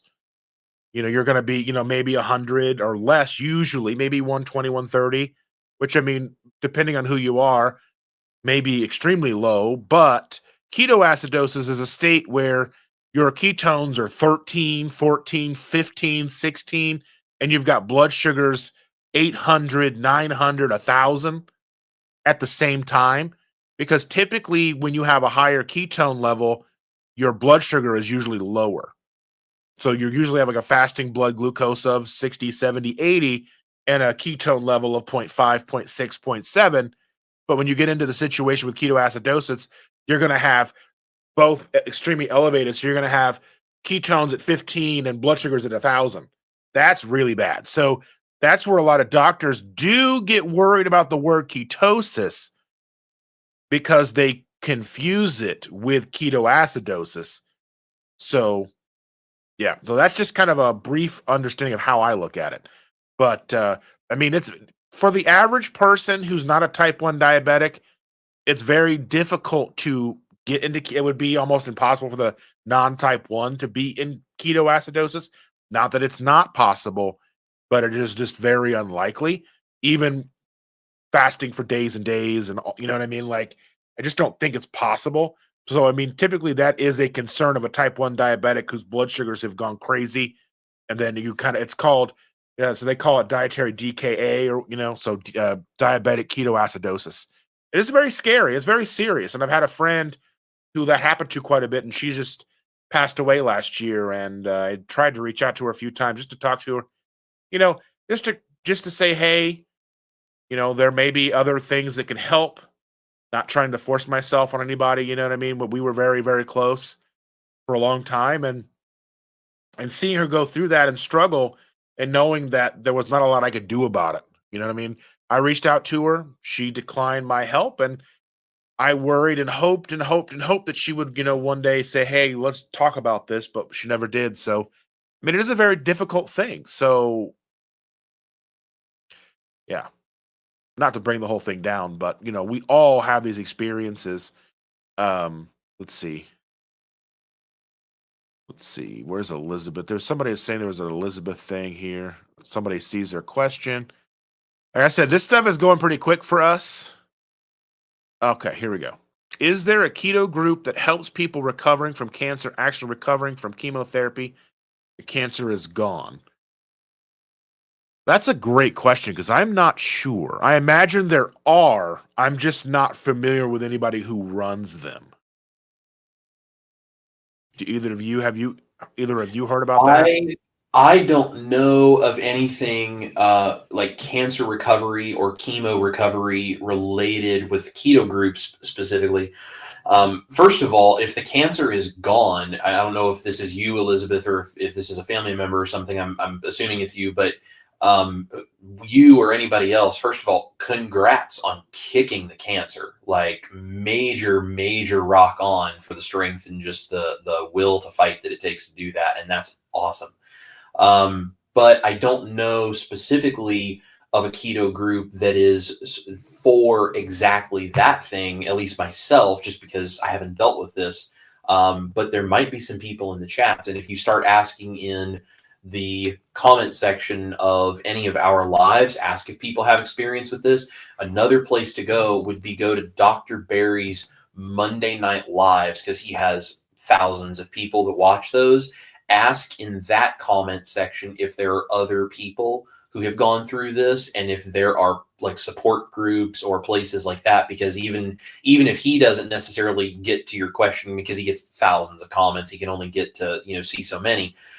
Even if he doesn't necessarily see it, there's coaches that are always watching the chat, and there are lots of people that are very, very active in his chats on his live streams. And I bet anything, if there is a group out there, someone there would be able to direct you to it, or might even be part of it, and they might be able to get you connected. That would be a really great place to look for that. Do you know of any, Victor? I would just say Dr. Annette Bosworth. I know she helped her mother kick cancer. I remember her talking about that. Got a lot of respect for her too, and her she does YouTube videos and things. I don't know if she has a private group, but I do know she has a lot of experience with that because of her mother. If I were to think of somebody that I would think might have a group on that, I would suggest her. I'm trying to think I think it's BOSWORTH. I think she's just on YouTube as Dr. Boz, BOZ. Yeah. But yeah, if I could think of anybody that would have experience in that, I would think of her first. Cheryl's saying her grandson's mother died at 43 with ketoacidosis. He's afraid for his fiance, who is also type 1 and doing keto. I would say that doing keto is probably one of the best ways to avoid DKA or diabetic ketoacidosis.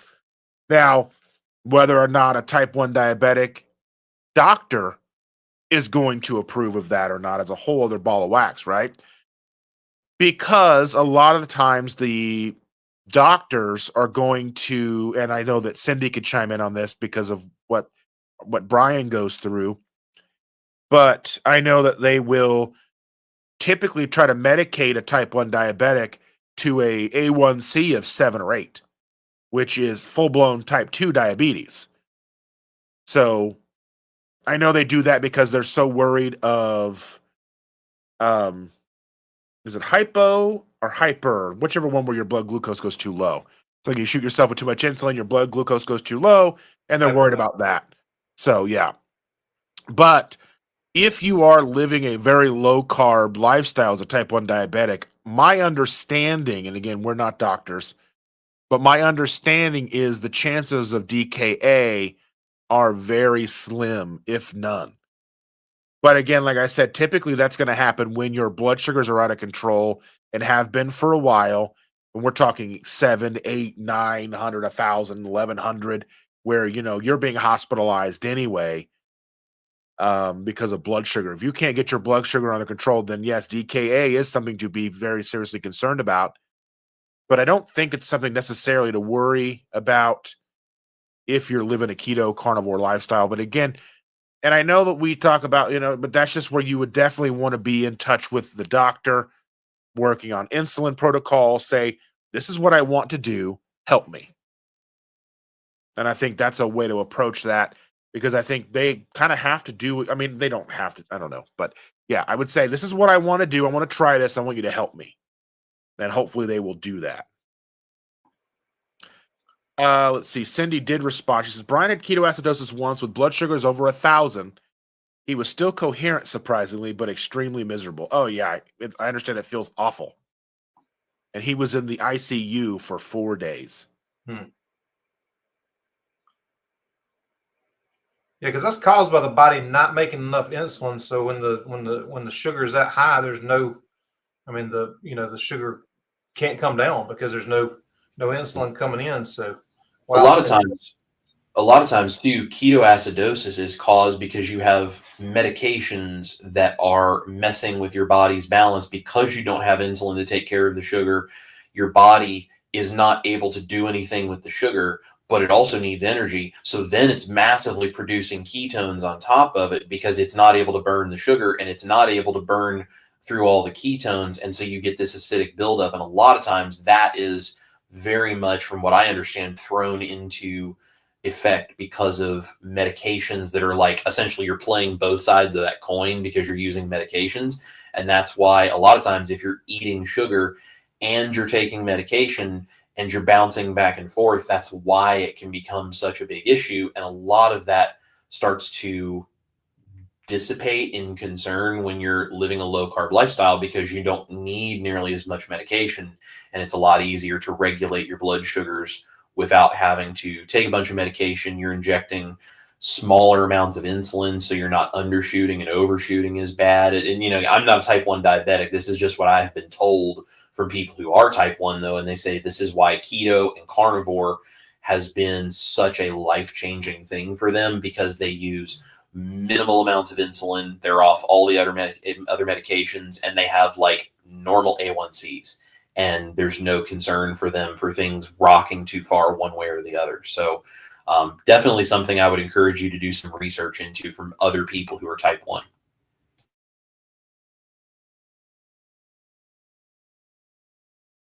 Cheryl says that she has an adult son with mental illness and is trying to help encourage him to do medical ketosis or a ketogenic lifestyle, like Dr. Chris Palmer suggests. Are we familiar with him? I don't know if I've heard of Dr. Palmer before, but there are a lot of them, a lot of doctors, so I'm not familiar with all of them. Are any of you familiar with Dr.? I keep wanting to say Mr. Palmer, but Dr. Palmer. Yeah, I've heard of Dr. Palmer. I'm not very familiar with a lot of his stuff. I think I've maybe heard Dr. Barry talk about him as well. But I believe he is one of those doctors that uses ketosis as a medical treatment for other things. And I do believe that mental illness and other basically brain-based things is kind of where his specialty lies. And it makes a lot of sense, because your brain can use ketones a lot better than it can use glucose. And if you know anything about my story, Cheryl, you know that when I went carnivore, I had brain fog, I had depression, and I had anxiety, and those are all now gone. And that's purely because of carnivore. I didn't even realize I was struggling with them until I was on the outside of it. I had a career in higher education. I was trained to recognize the symptoms of depression in college students, and I couldn't see it in myself. And once I was out of it and I looked back at it, I realized that's what I was dealing with. So, yeah, it really can do some amazing stuff. So, yeah, I've heard of Dr. Palmer. I'm not real familiar with a lot of his stuff, but I do think he's probably a good resource. And perhaps some info by Dr. Barry as well, because he does interviews with a lot of other doctors. And I know he has talked with people about sort of the mental health side of what keto and carnivore can do. Yeah, and I'm mildly familiar with them as well, but I know the last 4 to 6 weeks, there have been a couple studies came out about keto and mental illness that I've read through, and some really good results have come out of those. And they seem to be pretty well put together studies, not like a lot of them that I like to talk bad about. It seemed like they were really put together well. So I would look up a couple of those too. That might give you some insights on some other people to look at, you know, maybe the people that did the research themselves too.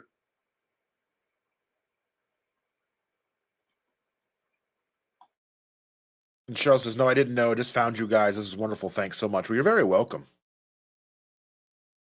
And I think that's one of the things, I think just the mental clarity aspect, I know that there's a lot of people that, you know, and I think I've seen some of those studies you're talking about, Victor, where there's like bipolar disorder, and other aspects and other mental illnesses like that have subsided, and people are seeing not necessarily full remission, but they're definitely seeing something that is a lot better and more manageable for themselves. And it stands to reason. I mean, typically we look at what causes a lot of our issues, inflammation. And if we can do something to lower that inflammation down, it seems that, you know, one thing that I think people really truly tend to overlook is the ketogenic diet, carnivore, tends to help the body. Makes you feel better, your joints hurt less, you know, just your brain fog goes away. But what we tend to forget is mental illness is in the brain, and the brain is part of our body. And I think that kind of we kind of like to separate that. We like to separate that out, that, our brain isn't our body. Why would food impact our thoughts? Why would food impact our mental clarity? I mean, I've felt it firsthand. That was one of the main things that happened to me to keep me doing this for so long, where if it wasn't for the mental clarity, if it wasn't for some of the things, I may have given up. But I just felt like, I'm living in HD. I'm never giving that up. I don't want to feel like I'm walking through a swamp every day, just a zombie. I want to live my life and enjoy myself. And that's where I think that really does come in. And I know we're going to probably start to see more and more of these studies come out, because I know there's probably about 1,000 studies probably in the works right now. I know there's studies from all kinds of people. And, you see like Nick Norowitz and Dave Feldman and all kinds of people who are doing these studies about cholesterol, and who knows all the doctors and people that are doing these studies about mental health and all the things that are kind of out in the works. And some of them may not come back in the light that we want, but then we have to then read through the study and kind of see what they were factoring in, what kind of, what they were looking at, what they would take away. It's like when we look at a study where they say red meat's going to cause dementia, but then they're looking at it and the people who were eating red meat were smoking and drinking, and they were eating a lot of sugars and weren't taking care of themselves. So they just jumped to the red meat part of it without really taking a look and factoring in the fact that, a large percentage were smokers, a large percentage were drinkers, and a lot of people didn't do any real exercise or take care of their bodies. And that plays a lot into that. And Cheryl is asking, what is the schedule that we have for these talks? Right now, we are doing these once a month. So this is our January. What is this? Is this January still? Yeah, this is January. We'll be planning one for February, and so on and so forth. We haven't quite decided if when we want to start having guests, if those will be standalone and we'll still continue to do this type of thing once a month and then just have guests intermittently as they're available, or if we'll make the guest once a month. There's just a lot of things that we're not sure about. Our schedules and getting the three of us together is not always the easiest to get us all aligned, but we're committed to at least once a month, if not more, where available. So we appreciate you being here and asking that question. We also, we might not be able to do our Keto Crusade more than once a month, or maybe, if we can do the extra ones with guests, Cheryl. But Dustin goes live every Sunday morning, and a bunch of people from the community are there, and you can always connect with him on Sunday mornings on his channel on Keto Simple, which I have both Keto Simple and Southern Keto linked in my description box, because I see you popping up in my chat here. So you can go to the description box, make sure you're subscribed to me and both of these guys, so you are getting notified when we go live. So Dustin goes live every Sunday. My wife Ash and I go live every Monday. We are at 10 a.m. Central Standard Time on Mondays when we go live. And then I also do Tuesdays at 6 p.m. Central Standard Time. It's a cooking thing, but you can still come and interact with community and ask questions there as well, because I take questions while I'm cooking. Dustin goes live right after me on Tuesdays at like 7:05, 7:10, whenever it is we kind of get wrapped up, and he gets going there on Tuesdays. So you can find both of us there. And then I know Victor goes live. Victor is I know you were talking about your scheduling with your lives a little bit. Do you have a consistent one that you've settled on again? Well, not really. It's going to be, so I'd gotten so many emails and so many comments and questions about things that people wanted me to talk about from my background. So what I've done is on Thursdays, I'm either going to do like an informational type video, or I'm going to do a live. So this week I got an informational type video, and as well as next week, and probably the week after that I'll go live. So Thursday nights I'm going to try to do once, maybe twice a month, until I get caught up on all these things that I've been asked to do. Just to get kind of like my philosophy out there and stuff, because a lot of people will see the recipes and all that, but like not know how to implement certain things, or just so once, twice a month, there'll be Thursday nights probably at 7 p.m., maybe 7:30. But yeah, if you're subscribed to me, then I always post the day before. And, when we schedule these, if you go through the YouTube feed, you'll see, where we schedule them. And so you'll know my schedule when I do it. But this week and next week, I will not be doing a live, but the week after that, I will. Cool. Yeah. So that's 4 to 5 lives every single week, just right there, Cheryl. I see that Dustin already pulled up the comment from Cindy. She's live every Wednesday and Friday. So there's more community over there. There's just a bunch of people in the community that are all like in the chat right now, or maybe they couldn't make it tonight, but they're usually in our chats, that are all part of this core group. And we're all going live a lot. So if you have questions and you want to connect with all of us, just subscribe and hit the notification bell for all of us. And that way, when we go live, and just come see us. But every Sunday morning for Dustin, every Monday morning for me, every Tuesday evening for both of us, and then Victor, as he's able to as well, on Thursdays. And we got you covered all week long.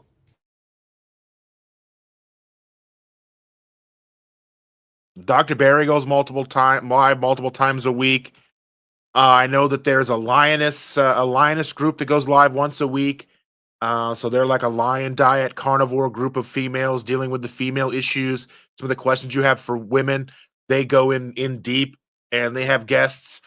So there's a plethora of lives for just about anything and everything you can think of, from Dr. Barry to Steak and Butter Gal goes live. I've seen her live a couple of times. Coach Bronson and Nat go live on Sundays. There's just so many amazing people out there, and you can kind of catch them all, and you're going to get different insights. They're going to kind of give you their point of view, and you just kind of pick and choose and kind of see what works best for you as you move forward. And you're going to meet people in the groups and the chats that can help you as well. And they were asking, that's my channel right there, youtube.com/KetoSimple. I think it did. I don't think it went through as a link because I think I messed up. But you can find me at ketosimple.shop, and you can find all my links there. That's easy to remember. I think Ash, amazingly, Ash put my link in there because she's awesome.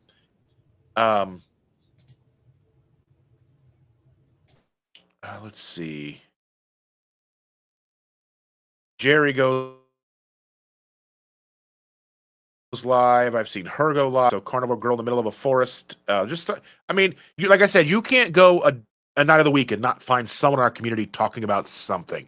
And it's truly inspirational. I know it is kind of frustrating if you're trying to start a live and you're trying to figure out, where am I going to stick it? Well, I think Saturday morning at 3 a.m. is open, but it's just, it's a fantastic community, and I'm truly beyond blessed to be a part of it. And I'm glad that we're able to do this, and we're trying to keep it without judgment. We're trying to keep it without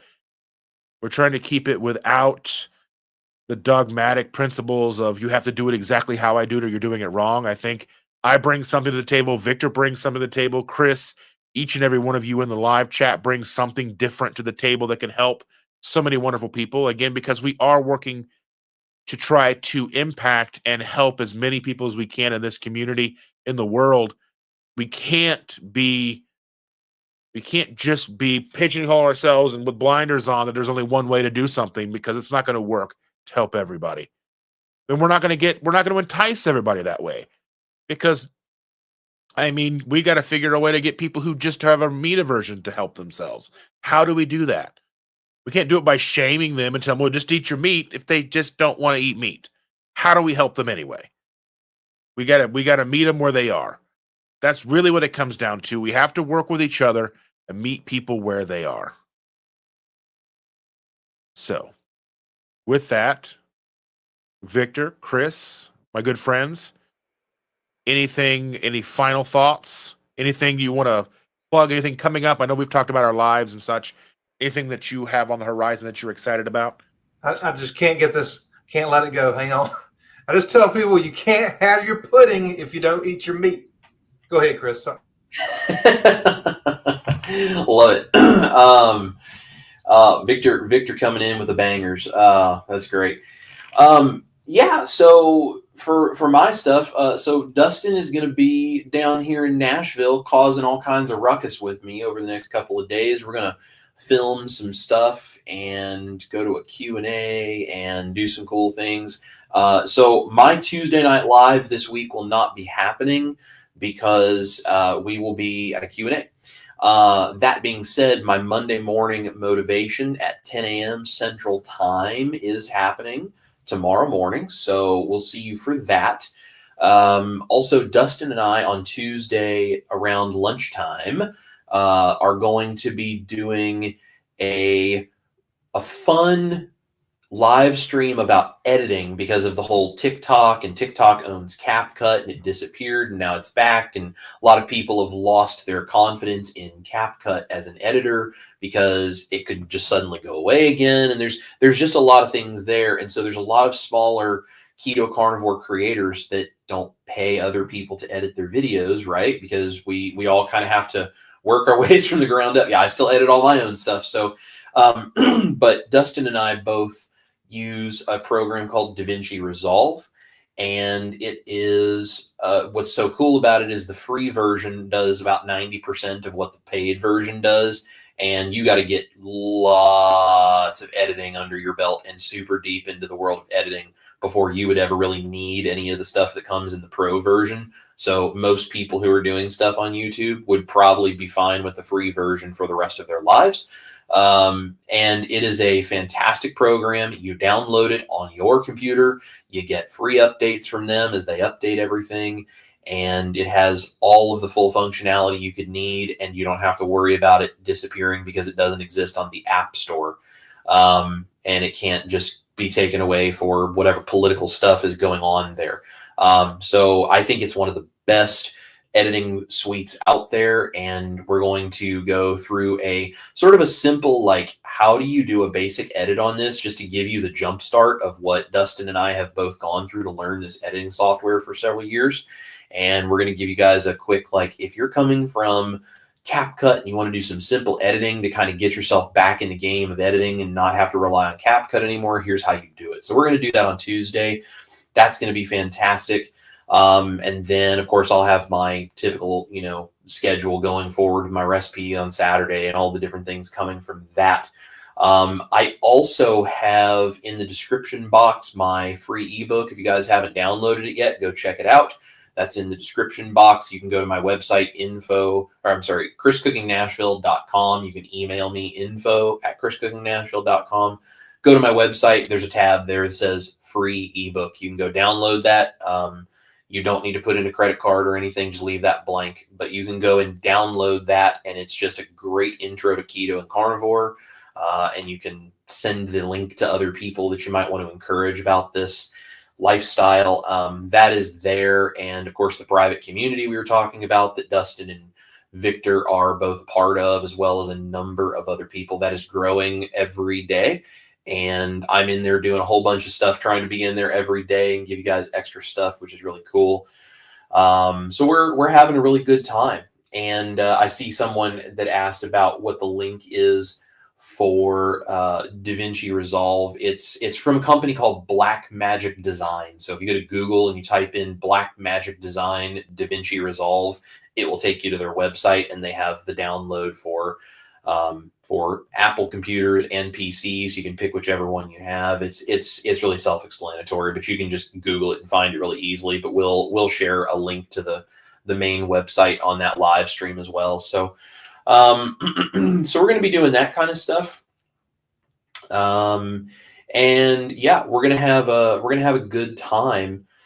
And I think that's pretty much all that I've got to really promote that I've specifically got coming up. I've got a whole bunch of other things coming, but nothing that I can actually mention with you guys yet. But I've got some collaborations with some companies and a few things. I am, for all of those who've been asking, I'm beginning to write my cookbook, and we're going to be working on that. And I'm not going to say anything more other than to say I have a very special guest or two who will be writing the forwards on my cookbook. And it's going to be really exciting, and I'm really excited about it. So that's what I've got going on. What about you guys?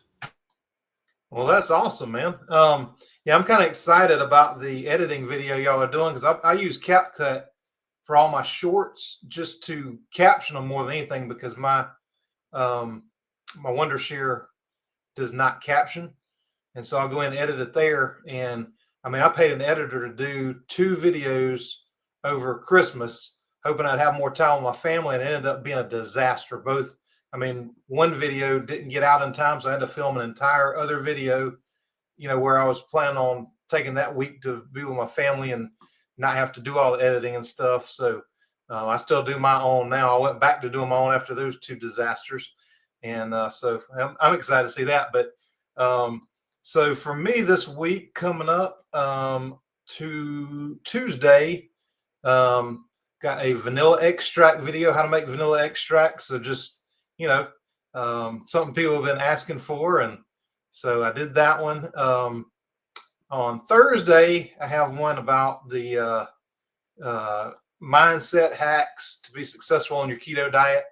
And then I got a real cool dessert video coming out on Saturday, which is the same recipe, but 3 different ways you can make it. And it's going to be awesome. We've been eating on that for a few days now. But that's what I've got going on this week. And then I've got some really exciting stuff coming up myself that I'm working on. Like I said, some more informational type stuff. And I got a lot of great ideas that I want to go and talk about too. My private Facebook group, it's free if you want to join. I've got the link to that in my page. So the advice that you get in there might be worth what you pay for it, but it is free. So we got a lot of good people in there, and I'm in the comments on that one too.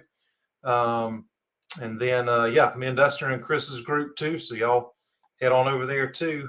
And I think that's about all I've got that I can talk about tonight. I have another video coming out soon that I have recorded. I just need to edit. I was hoping to get that done before I left for Nashville, but it doesn't look like that's going to be the case. But I will be in Nashville the next couple of days. So no live for us on Tuesday. Again, I think we may try to, depending on how soon I'm able to get home on Wednesday, we may do a live. We may bump that to Thursday. Try to sneak that in before 2KK goes live. If you're not familiar with 2 Crazy Ketos, they are a pillar of this community. And again, I go live every Sunday morning at 7:30 Eastern. I do put out videos, shorts, intermittently, not as often as I would like, but I'm trying to be better with that. And with that, I want to answer this, kind of touch on this question with Truth Matters, because I think this is something definitely to touch on. So it's like, how do you guys feel about mentioning other content creators in your comments under your videos? Now, I'm very, very open about sharing links and content creators during the lives. I don't necessarily know. I haven't really thought about it under my videos. I don't necessarily think it's going to impact who watches my videos, but I also don't necessarily want to make it difficult for other people to find what people are talking about under my videos.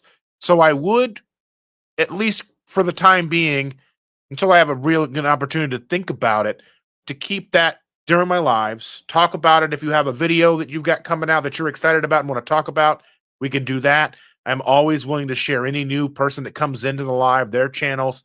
Anybody that's a regular in my channel, we share links and stuff all the time.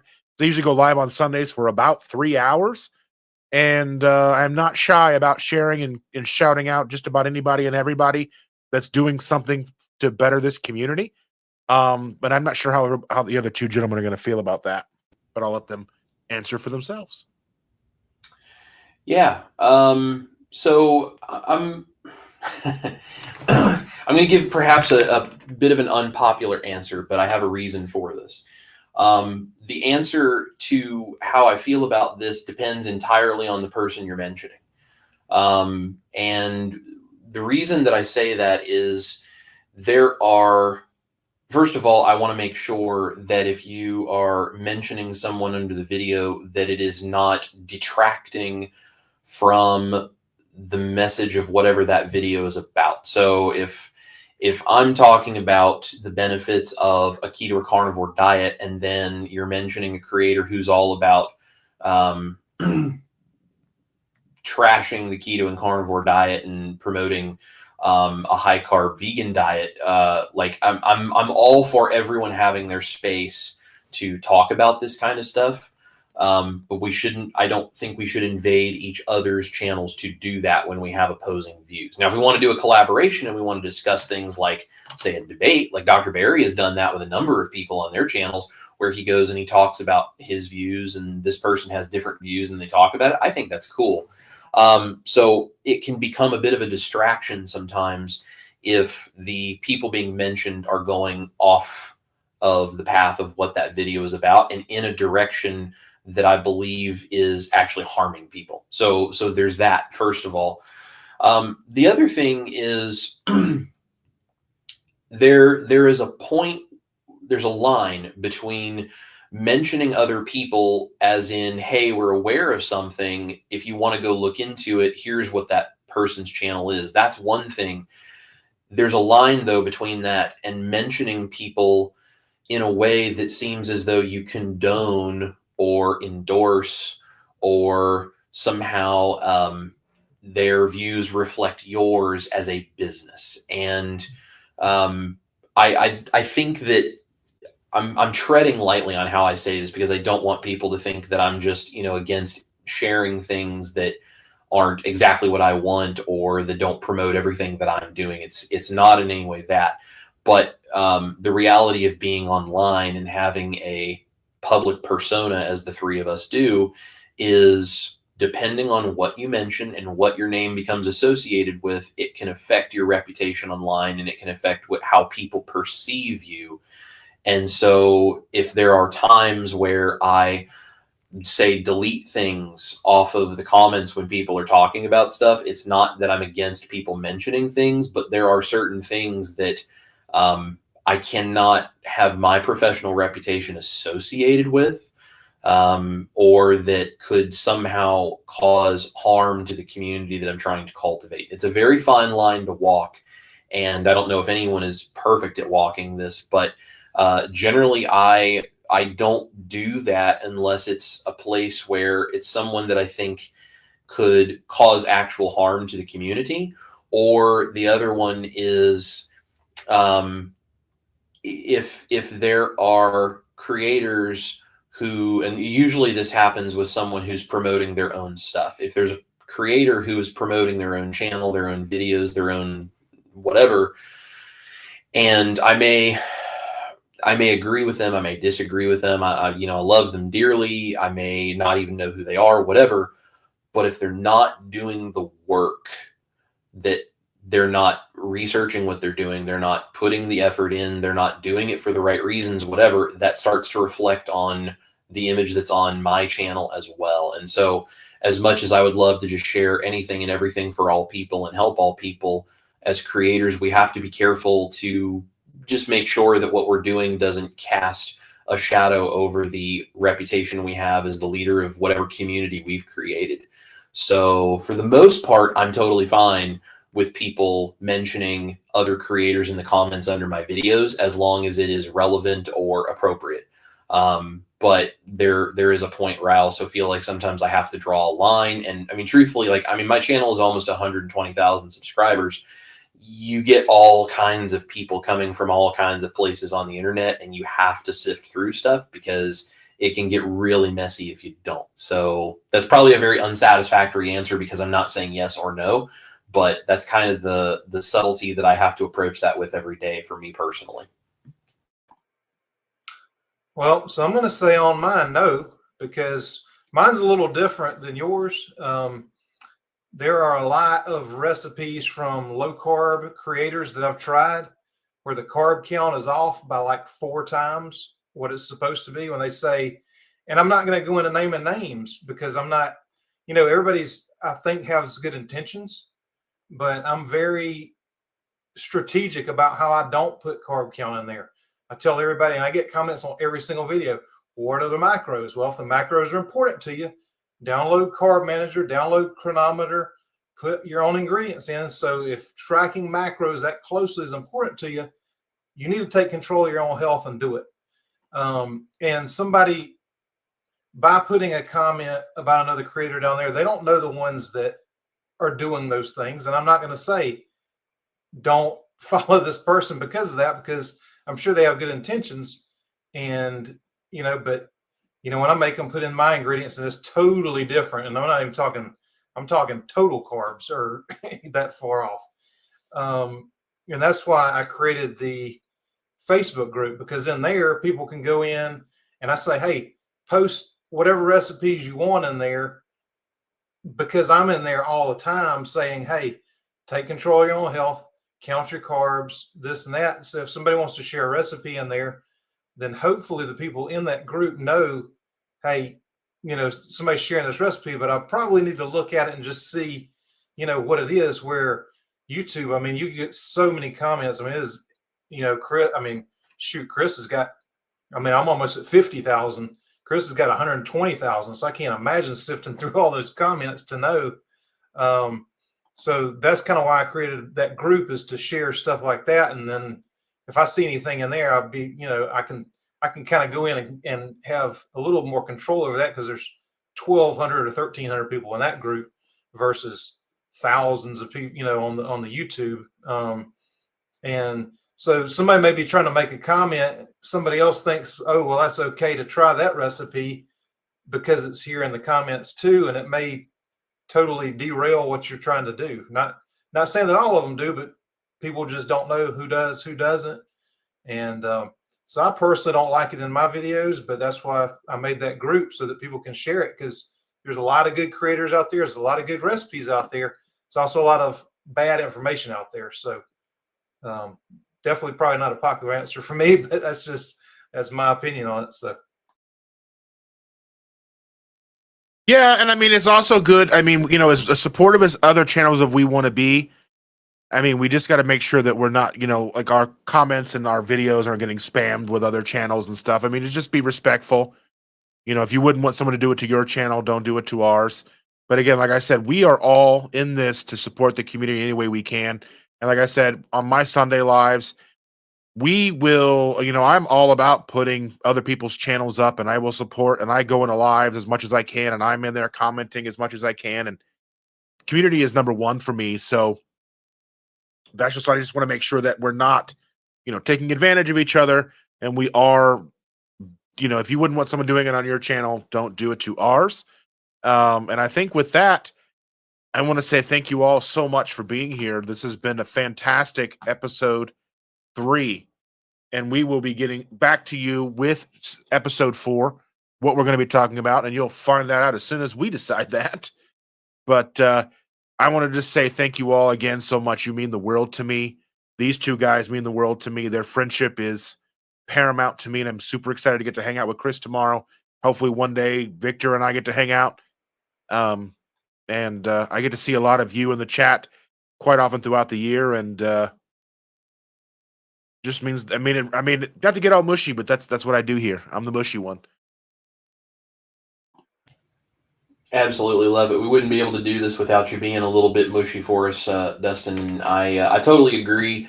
Guys, we love all of you so much. It's the reason we do this, because ain't none of us getting rich off of doing this, and we're working an awful lot of hard, long hours doing all this video making and editing and stuff. And you don't do that unless you're passionate about it, and unless you feel like you're really changing people's lives. And the messages that we get from you guys, and just the different things you all do for us, it's what makes it worthwhile to do this. And I love both of these guys. I don't have like a real big group of support system type people who are YouTube keto carnivore type creators that I can talk to on a daily basis. And these guys have been a lifesaver for me. And it just means the world to us to get to do this for you guys. We love all of you guys, and I can't imagine what I would be doing if I wasn't doing this with y'all. So thank you guys for watching tonight. It's amazing. Yeah, y'all showed up tonight. You showed out tonight. I can't even keep up. I mean, I'm trying to scroll through all these comments. I can't even keep up with this. So, I mean, y'all are awesome. And when this goes live as the replay, if you have any questions that we maybe didn't get to or whatever, please put them in there. And I mean, y'all are awesome. I appreciate everybody's support. Love Dustin and Chris to death. And Yeah, I mean, I'd definitely love to hang out with you guys if I ever get an invite. So, maybe next time. It's in the mail, bud. It's in the mail. And with that, we'll see you next time.